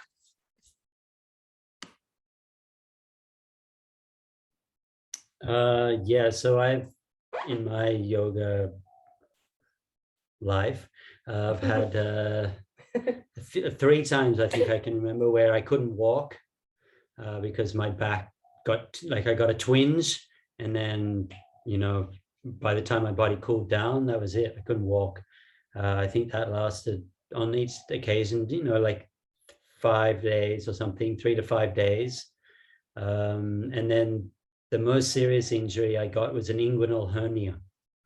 That was in 2010 when I completed Advanced A series and got certified in Mysore. So, it was like, my practice at that time was very intense. There was a lot of striving, a lot of pushing, a lot of not listening to the pain signals that my body was telling me, because I was trying to get something. I was trying to reach the end of Advanced A series. I was trying to get the certification. So it's a real thing. What we're doing in the Ashtanga practice is potentially very harmful, potentially very dangerous if approached with the wrong. I wouldn't even say that I was aggressive. I was just ambitious. And often, I've had this, many students tell me the same thing, and I've had an experience in my own body, is often I don't feel the pain in the moment. Like, for example, the inguinal hernia, I didn't feel that happen. It was like a slow tearing of the abdominal wall over many months, perhaps many years. The same with my back pain. Actually, that I felt was like that twinging sensation. But I've had the experience many times where I've done a deep back bend, felt fine in the moment, then later that day or the next day, then I can feel, the spine is very sore, tender to touch, hurts to, to bend over, reach down and grab something off the floor. So I think we have to be very cautious. And as teachers with more experience, we need to share our experience and not hide that. I feel like a lot of that was hidden from my generation. There was a kind of feeling or something. It was kind of taught that this was the elixir of youth. And if you practice a method exactly as it was taught, then you would develop what the Hatha yogis call this diamond indestructible body. But my experience is actually, it's not true. If you don't listen to your body, if you don't allow it to rest, so probably now my approach would be, if I feel sore from a day's practice, like delayed onset muscle soreness or something, I would rest that area. Like if I do back bends one day, I might not do back bends for another 2 or 3 days. And I think that kind of goes against the way that Ashtanga is taught, in that following the exact method or exact sequence. But I think in terms of longevity, this is a more sensible approach to allow the body to rest when needed. I mean, it's well known that, the people who are making a lot of money in Mysore are the masseuses, the acupuncturists, all the guys on the side, because a lot of people are in pain, which they needn't necessarily have if they would just take a day off, have some more rest. So I think that's an important message in this day and age. And it's actually a message that nobody wanted to hear before, but since, I would say, not when Pattabhi Jois died, but when the Pattabhi Jois scandal came to light, 2017, that's when a lot of people started to feel brave enough to speak their story, to speak their truth. And now I think it's quite common. I think a lot of things have changed in the Ashtanga world now, and I think it's very acceptable to take it easy, to not catch, to take rest, all of these things. So yeah, that's my story with injuries. As with everything, I wouldn't, of course I learned so much from those setbacks, but I wouldn't do it again. I wouldn't put myself through that again, for sure. Simon, do you want to speak on this? Very much so. Thank you very much. It's for me, bless you, Mark. What you said is I so agree with. I've probably damaged every joint in my body at some point in my life, not through necessarily yoga practice, but in life. I mean, I don't believe we get old. We just build up more shit as we go along, and you have to manage it somehow.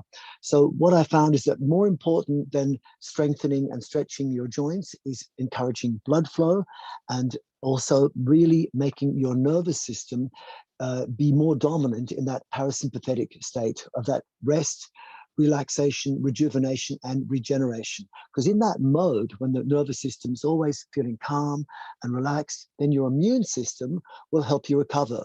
Your digestive system will help you absorb the nutrients you need to recover, and your regeneration system, your reproductive system. Reproductive system is important for hormones and sexual function, but reproductive system is about regenerating new cells. And without that, our body just doesn't regenerate. And I have a lot of injuries which took a long time to heal, I think, because I was always in a state of flight or fight. And I think this is something that's really important to acknowledge that most people don't, but Mark touched upon it, is that when we stretch, the feeling of stretch mostly is triggered by a flight or fight response. When we feel tense, the body feels it's about to fail. It enters a fight or fight. If you pick up a weight and it doesn't feel at all tense, you don't feel threatened. But if you pick up something that feels a little bit heavier than you expected, you think, oh, my back, I could injure myself. And so over-tensing, overstretching, over-breathing, overthinking all trigger a flight or fight response. And when that flight or fight response comes on, then you actually start to do things like you secrete endorphins, which are painkillers, adrenaline and cortisol, which are like coffee and cocaine. And also with over-breathing, which is very common, you trigger, it's almost like a marijuana effect, where the less blood goes to the brain. Your nervous system becomes heightened. And what you get is this feeling, often people get it in their practice, where they actually voice it and go, wow, I feel amazing. I feel I'm on a pranic high, I'm on a yogic high, I'm on a runner's high. But is it a high? Is it yoga, or is it just the body's own marijuana, cocaine, caffeine, heroin at the same time? You're basically on drugs, and the nervous system is fully in fight or flight, and you don't feel the pain till the next day, as we've all experienced, because you were not responsive to that at the time. And I'm, if Mark said he experienced it, I was 14 years earlier doing extra stupid things, and I really love Mark because he's been my dear friend for more than 20 years, so I very much respect what you do. But I wish I'd been more vocal in the beginning by saying, hey, I think, we have to be careful not to overdo it. And now I've recognized it going back 20 years, but it's been difficult to actually speak these words. And I remember on Facebook some years ago, I was called the yogi of doom because I was saying that we have to be careful, that, maybe there is some danger in over-tensing, overstretching, over-breathing. And really now I focus on, if you cannot get part of your body into a position with your own muscles first, then maybe we may not be helping ourselves,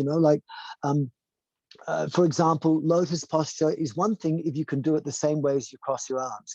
But if you can't get your legs into lotus posture as easily as you cross your arms, are we just forcing our legs to do something with the will of our head and our mind? Forcing our arms to do something with our legs the legs don't really want to do. So moving actively from a pose, sensing that we're getting flexible without stretching, getting strong without being tense, increasing blood flow without increasing heart rate, increasing our energy without breathing more. I mean, isn't the adage of the yogi to be someone who counts their life not by the number of years they live, but by the number of beats their heart makes, by the number of breaths they take? So I think to really, really focus on this, that we want to actually be doing things with much less stress. And really, sometimes the overstretching and overtensing, overbreathing, over-increasing heart rate is not necessarily going to help us for longevity. It may give us that short-term buzz. And I know I went for it for ages. And, as Prem said in the beginning, for me, I probably wouldn't have come to yoga if it was just that lying on your back doing nothing thing. But really, the development of my practice has been not so much. In the beginning, it was the art of doing semi-stressful things in a controlled environment and learning how to be relaxed in it. But now I modify it to, I start relaxed. I will only move into things provided I can stay relaxed. Whereas many people will do stressful things and they focus on relax, but it never quite comes. But you know what? A better approach for me now is I learn to do semi-boring things in a controlled environment and learn to be relaxed, not bored.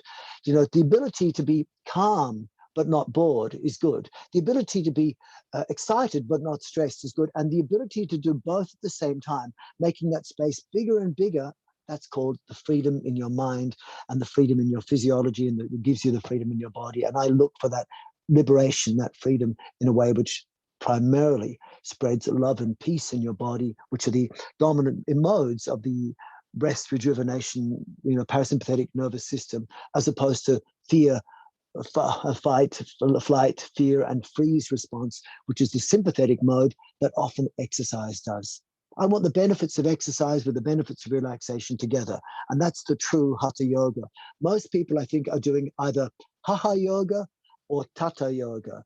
And, they do exercise followed by relaxation. Hatha first, Tata second. What we want is exercise with relaxation, with a dominance of that parasympathetic mode, which means you have to balance not just the physical body of the joints, but also the physiological body, your energy levels, and also your mind, So as a 15-year-old, when I started doing things, and I think many 15-year-olds will think, what's more important, how you look or how you feel? A 15-year-old goes, how I look is more important.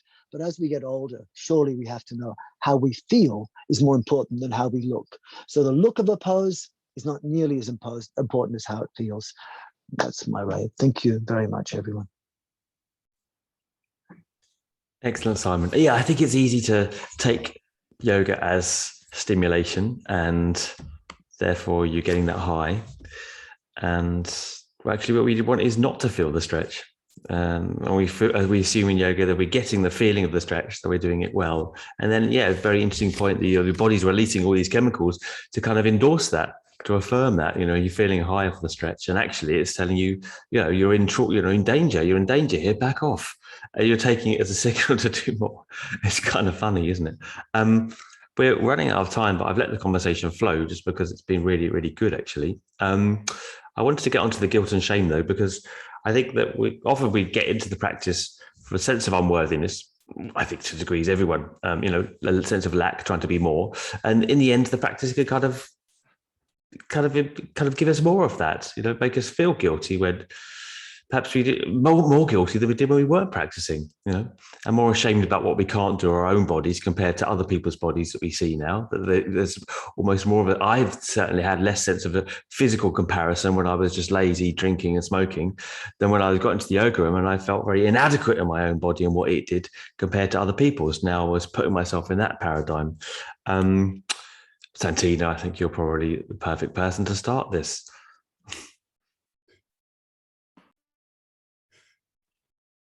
Oh, okay. So before I start, this is an oversimplistic view, because really shame and guilt and trauma really needs a 2-hour discussion on its own. And I'll try not to cry, but I'll try and get it out as best I can. First, what is shame? What is shame? Shame is this visceral, guttural feeling or belief of not being enough.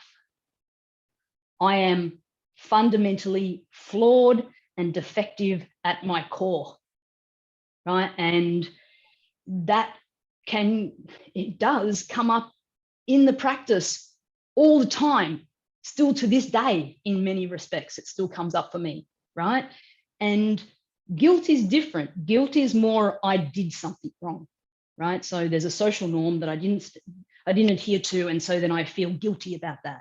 Whereas shame, and I haven't felt so much guilt, I've felt a deep, deep disgust in myself, a disgust. And that didn't come about from the teacher.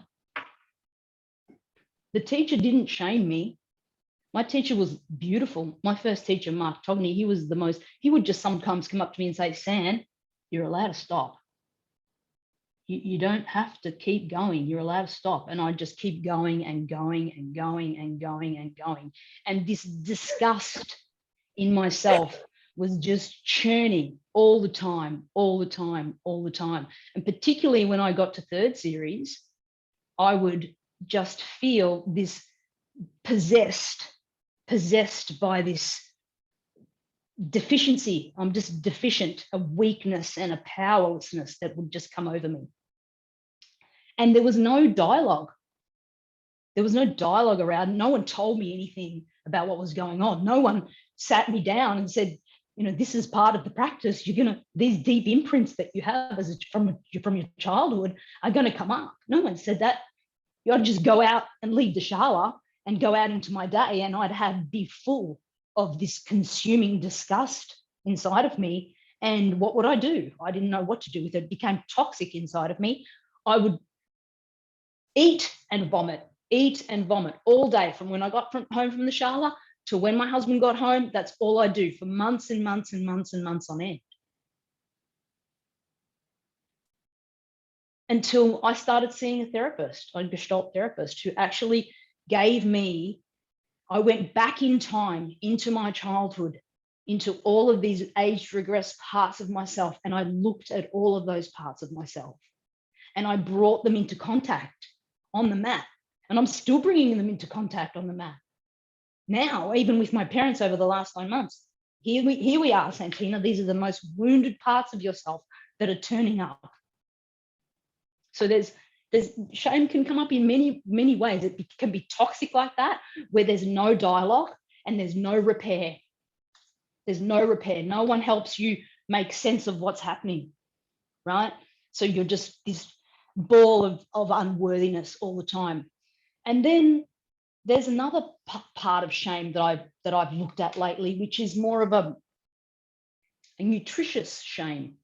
And one would say, well, how is shame nutritious? It can be, because I had another teacher, and she's I love her so much. She's like an icon in Australia. and she's still teaching. And she would make me do a headstand for 20 minutes. I never want to do headstand ever again. She would make me do a headstand for 20 minutes, and she'd scream at me from across the room, Santina, those feet, Santina, those buttocks, Santina. She'd shame me in front of the whole class. But she would come over and she would explain to me what was going on. She would explain to me why I wasn't using my hamstrings. She would explain to me how I wasn't using my shoulder girdle. She would explain to me what I was doing. So in that dialogue, she would create a repair, and I would create a new recital in my brain about what I was doing. And so I was becoming shame resilient because I was creating a new narrative about what was going on. So she was creating boundaries for me and actually making me more resilient in what I was doing, because she was taking it that step further to explain to me, what is going on here, Santina? What are you doing? Right? So there's two aspects of this shame thing that goes on in the practice. And you have to be very discerning and very attuned to what part comes alive in you in the practice. And you have to create an alliance in yourself with these shamed parts. And that takes time. That takes time. And it takes a deep, deep, deep self-understanding. For me, that is the practice. For me, that is the practice. Dealing with all of these parts of myself that I, in the most part, have no idea about what's going on.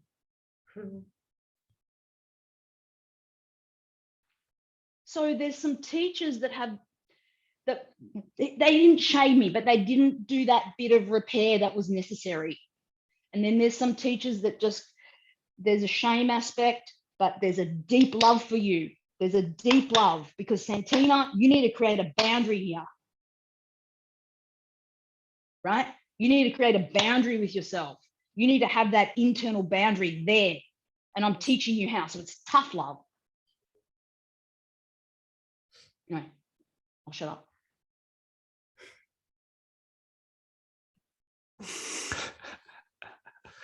Wonderful. Yeah, that was great. That was great.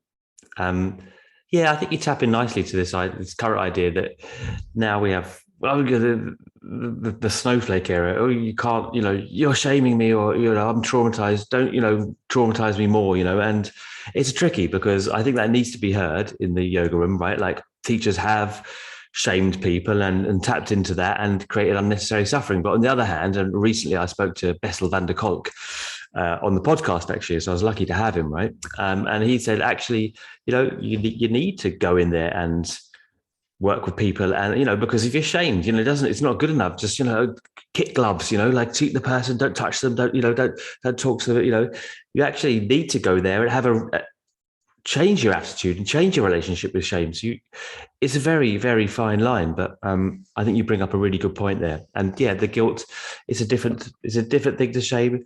And you differentiated that nicely as well. Yeah, wonderful. I don't really have any words for that. I love hearing you get into a rhythm, Santina. Someone else up. I think Radha was going to speak a little bit on that. Do you want to speak a bit? Do you want to say anything? I mean, I think for me anyways, guilt and shame comes from like over identifying with needing to be a certain way. So like, if I have an idea that I'm an Ashtangi and that's my whole identity, then if I do anything outside of that, I'm going to feel guilty, or I'm going to feel perhaps shame for it. Does that make sense? I mean, for me, that's what it was. Like, I had to do everything a certain way, and my whole identity was wrapped up in that. So once I was able to see that that wasn't my whole identity, I didn't have a feeling of guilt or shame for doing things differently, because I knew I was doing things because it was actually what I needed. And my teacher, Mati, that some of you might not even know or never met, she was really, it's such a shame she passed away so young, but I mean, she was really like, even in the beginning, she was like really trying to help people and getting them to not feel guilt and to not feel shame, because she had a lot of students that couldn't do things, like a lot. She had a lot of people that were older that started yoga in their 50s and 60s. They needed props, they couldn't bend. And she was always like encouraging people to just be joyful with what they had. And so if that's what you really feel, you aren't going to feel a lot of guilt or shame. So I mean, again, everyone has a different way of expressing it. This is just how it feels for me. I feel now, because I have more freedom, I don't feel the guilt. But when I didn't have the freedom and I was stuck in the identity of who I thought I needed to be, then yeah, the guilt was there. But that's my way of explaining it about myself. It might not be the way somebody else is going to perceive it. Yeah, we're going to do a future conference, I think, on celebrating the life and times of Matty, actually. And she used to scream at me across the room as well. And it did, because it was such a character that she had, there's something that it did kind of, it was very therapeutic in terms of reacting a different way to someone saying something which potentially might make you feel ashamed. And it kind of purges it. She was she had the best of intentions and a very loving heart. And she was very respectful to what someone needed. If someone genuinely said, I can't do it or I don't want to do it, she was all for it. So that's for sure. Okay, well, moving on.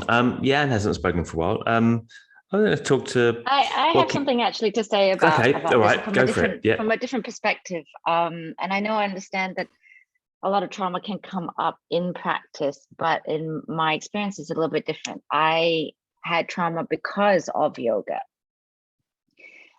which is a little bit different.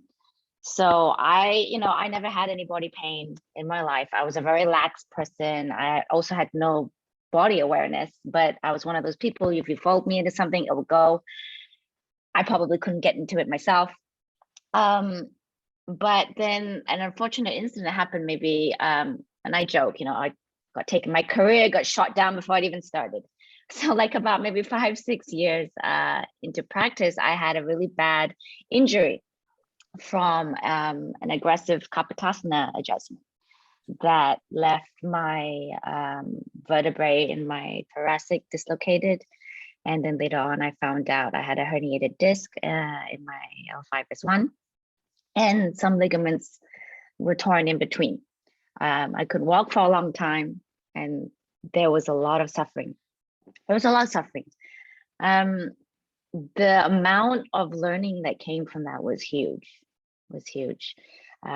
In respect of, it affected, of course, how I taught. I never believe in sort of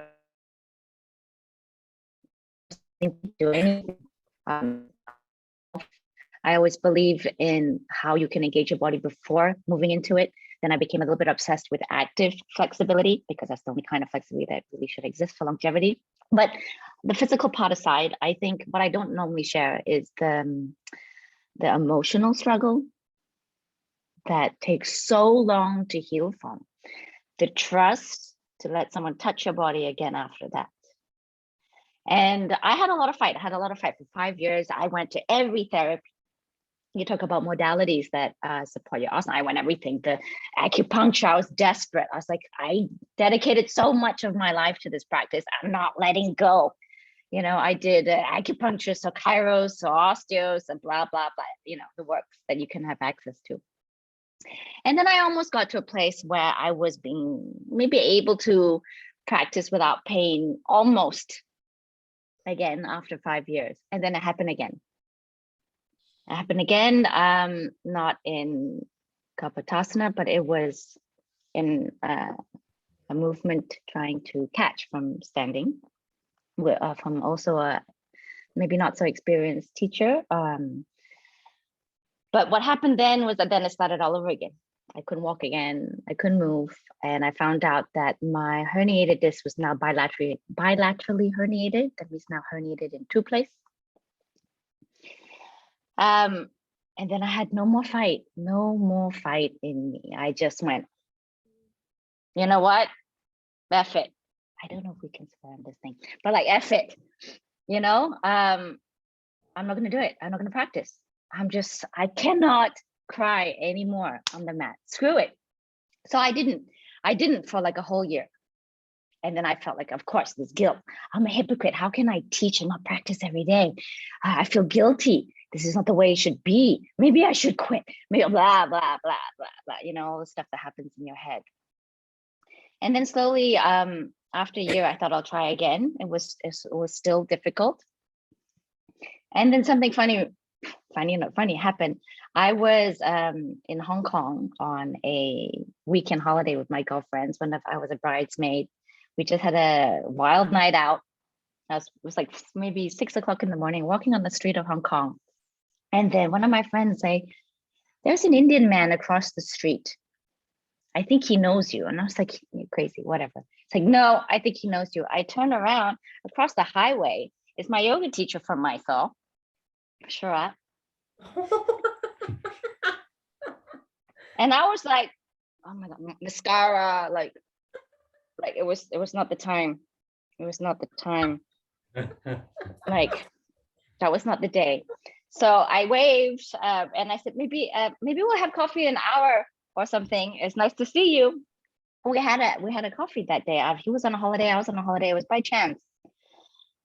And he had actually asked, how was your back? I've watched you struggle all these years, and how is your back?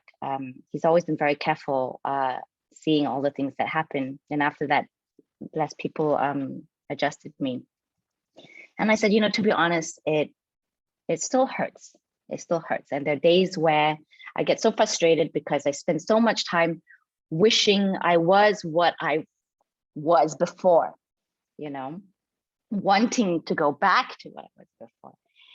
And then he just said something so simple to me and very similar to what someone very special said to Radha. Why don't you do something else? Oh, that's amazing. That is I was like, excuse me. Are you kidding me right now? Like, after all these years, I felt then, of course, then it's me, myself, and I, my own ego, no? I'm dealing with myself. Oh my God, all this time I went to India. Oh my God, I opened a shala, dedicate my whole life to this practice, and he tells me, do something else. It was so simple. It was so simple. But then it made me realize no one is pressuring me. I'm pressuring myself. I'm putting expectations on myself.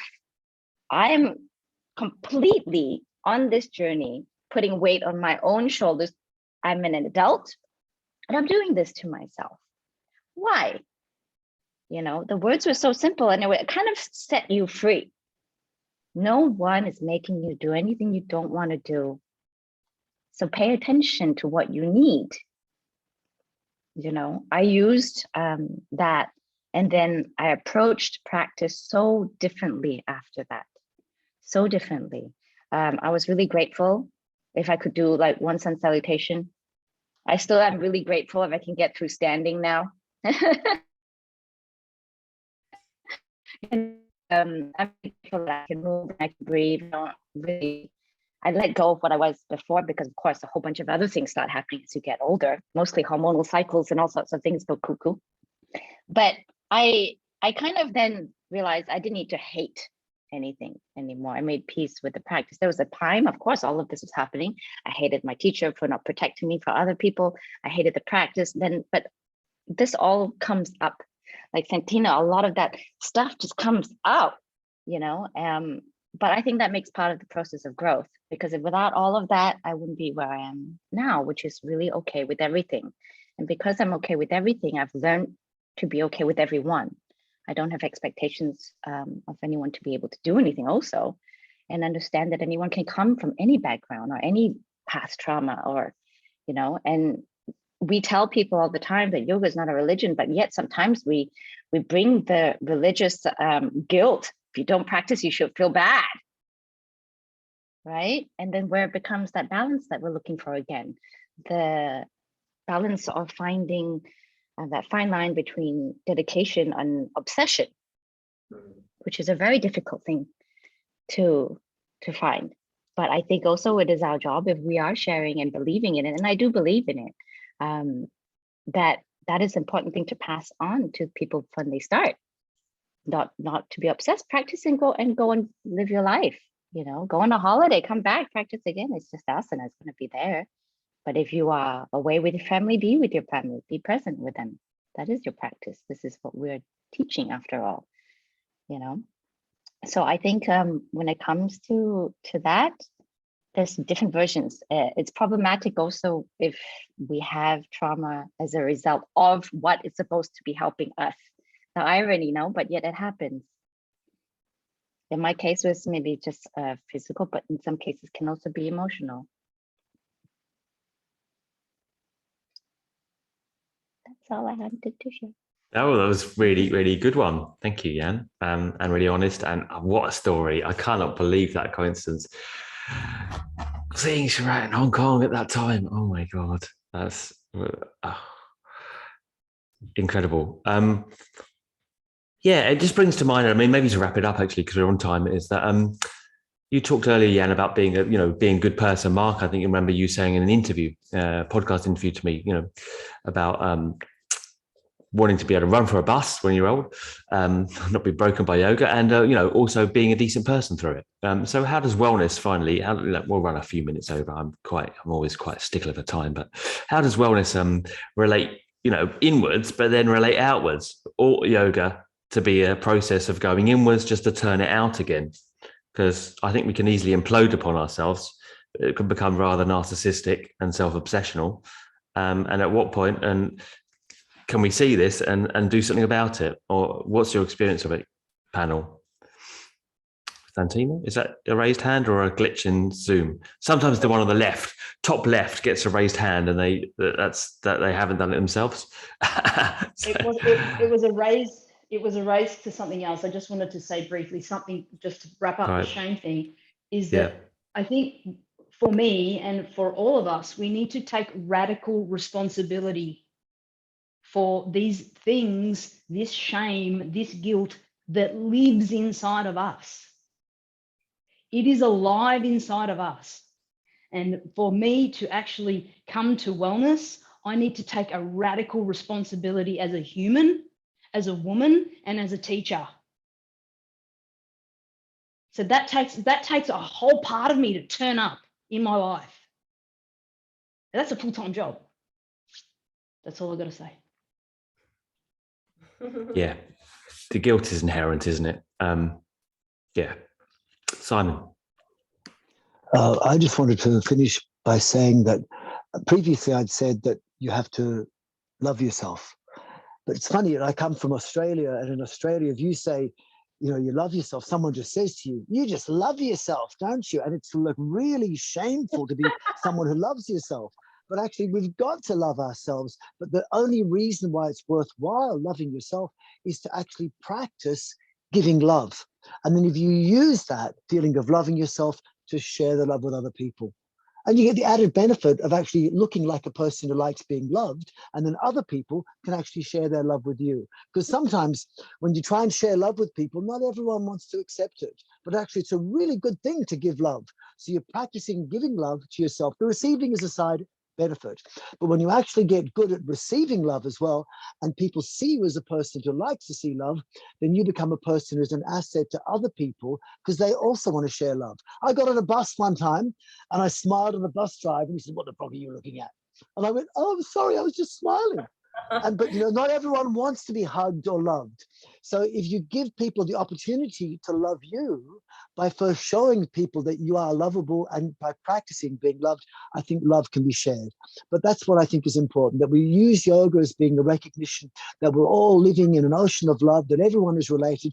Practice loving yourself, do it with pride, and that helps heal all sorts of things in your own body, and then use that as a model for how you are in the world, I think the world would be a better place. John Lennon was a genius. If only we could do what he did and imagine them. Bless you. Thank you all.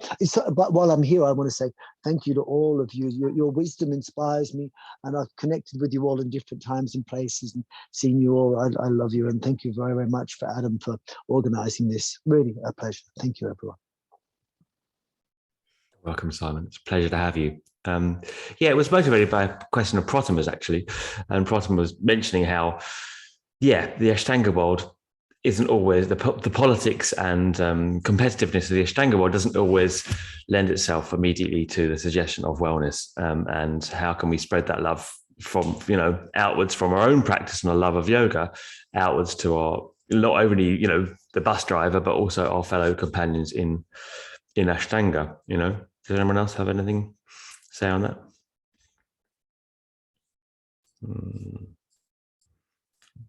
Jan? Hello. No. I just gave a big one. No, I think, it's like similar, going round and back a little bit to what I said, was letting go of that anchor. We're all so different. And I started saying the same thing at the beginning, but really as different as all our labels are, we are kind of all on the same mission, trying to do the same thing. And I think if we let go and allow all our processes to happen, make it as part of your journey. Don't hang on to any of the anger. Don't feel wronged. I think there's a lot of community to be had in all of this.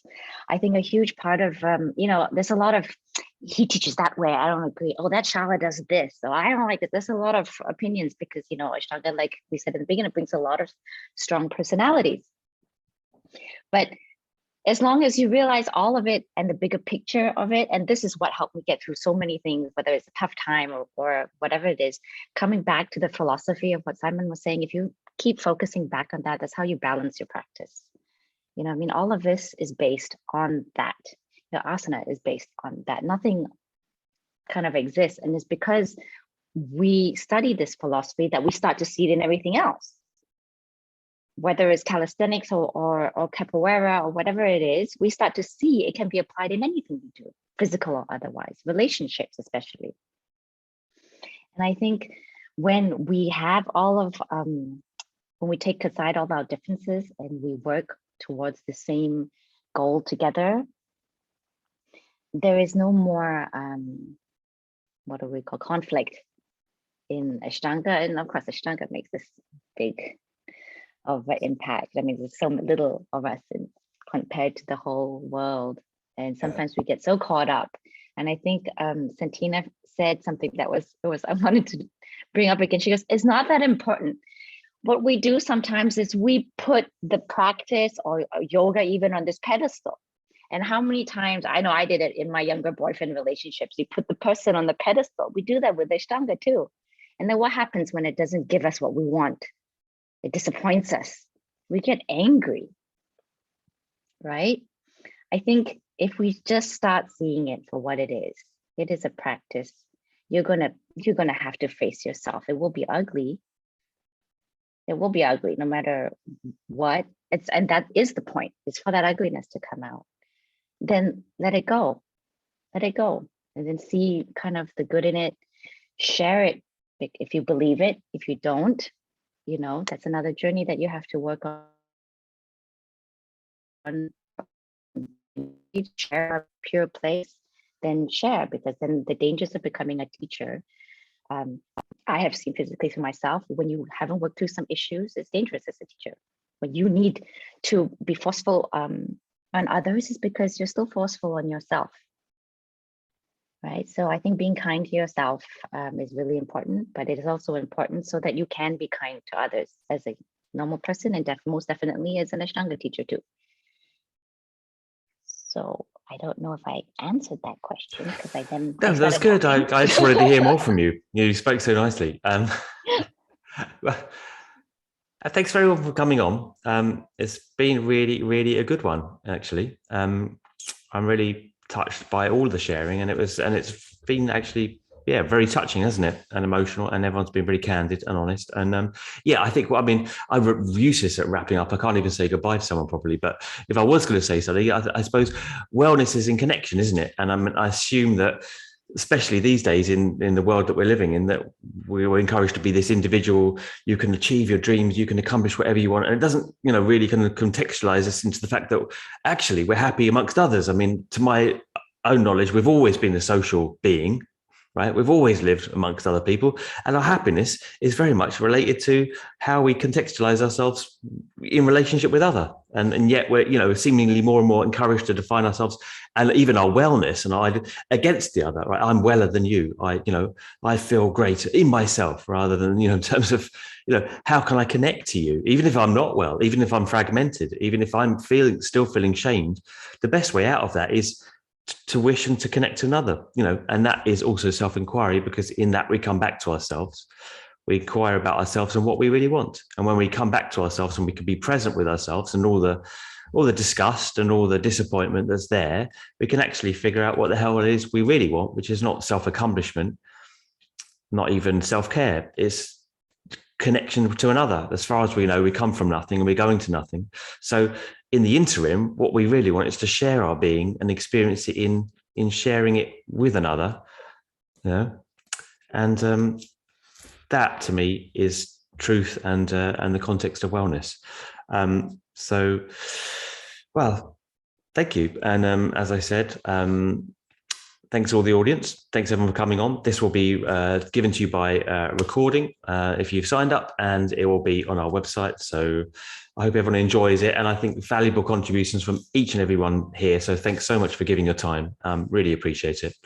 I think that's all I was meant to say. Well, let's wait for the other one in a few months and let's do it again. Thank you, all of you. Been fantastic. Thanks, Adam. Thanks, everyone. Thank you, Love Adam. all. Really Thank you, appreciate everyone, it. for sharing.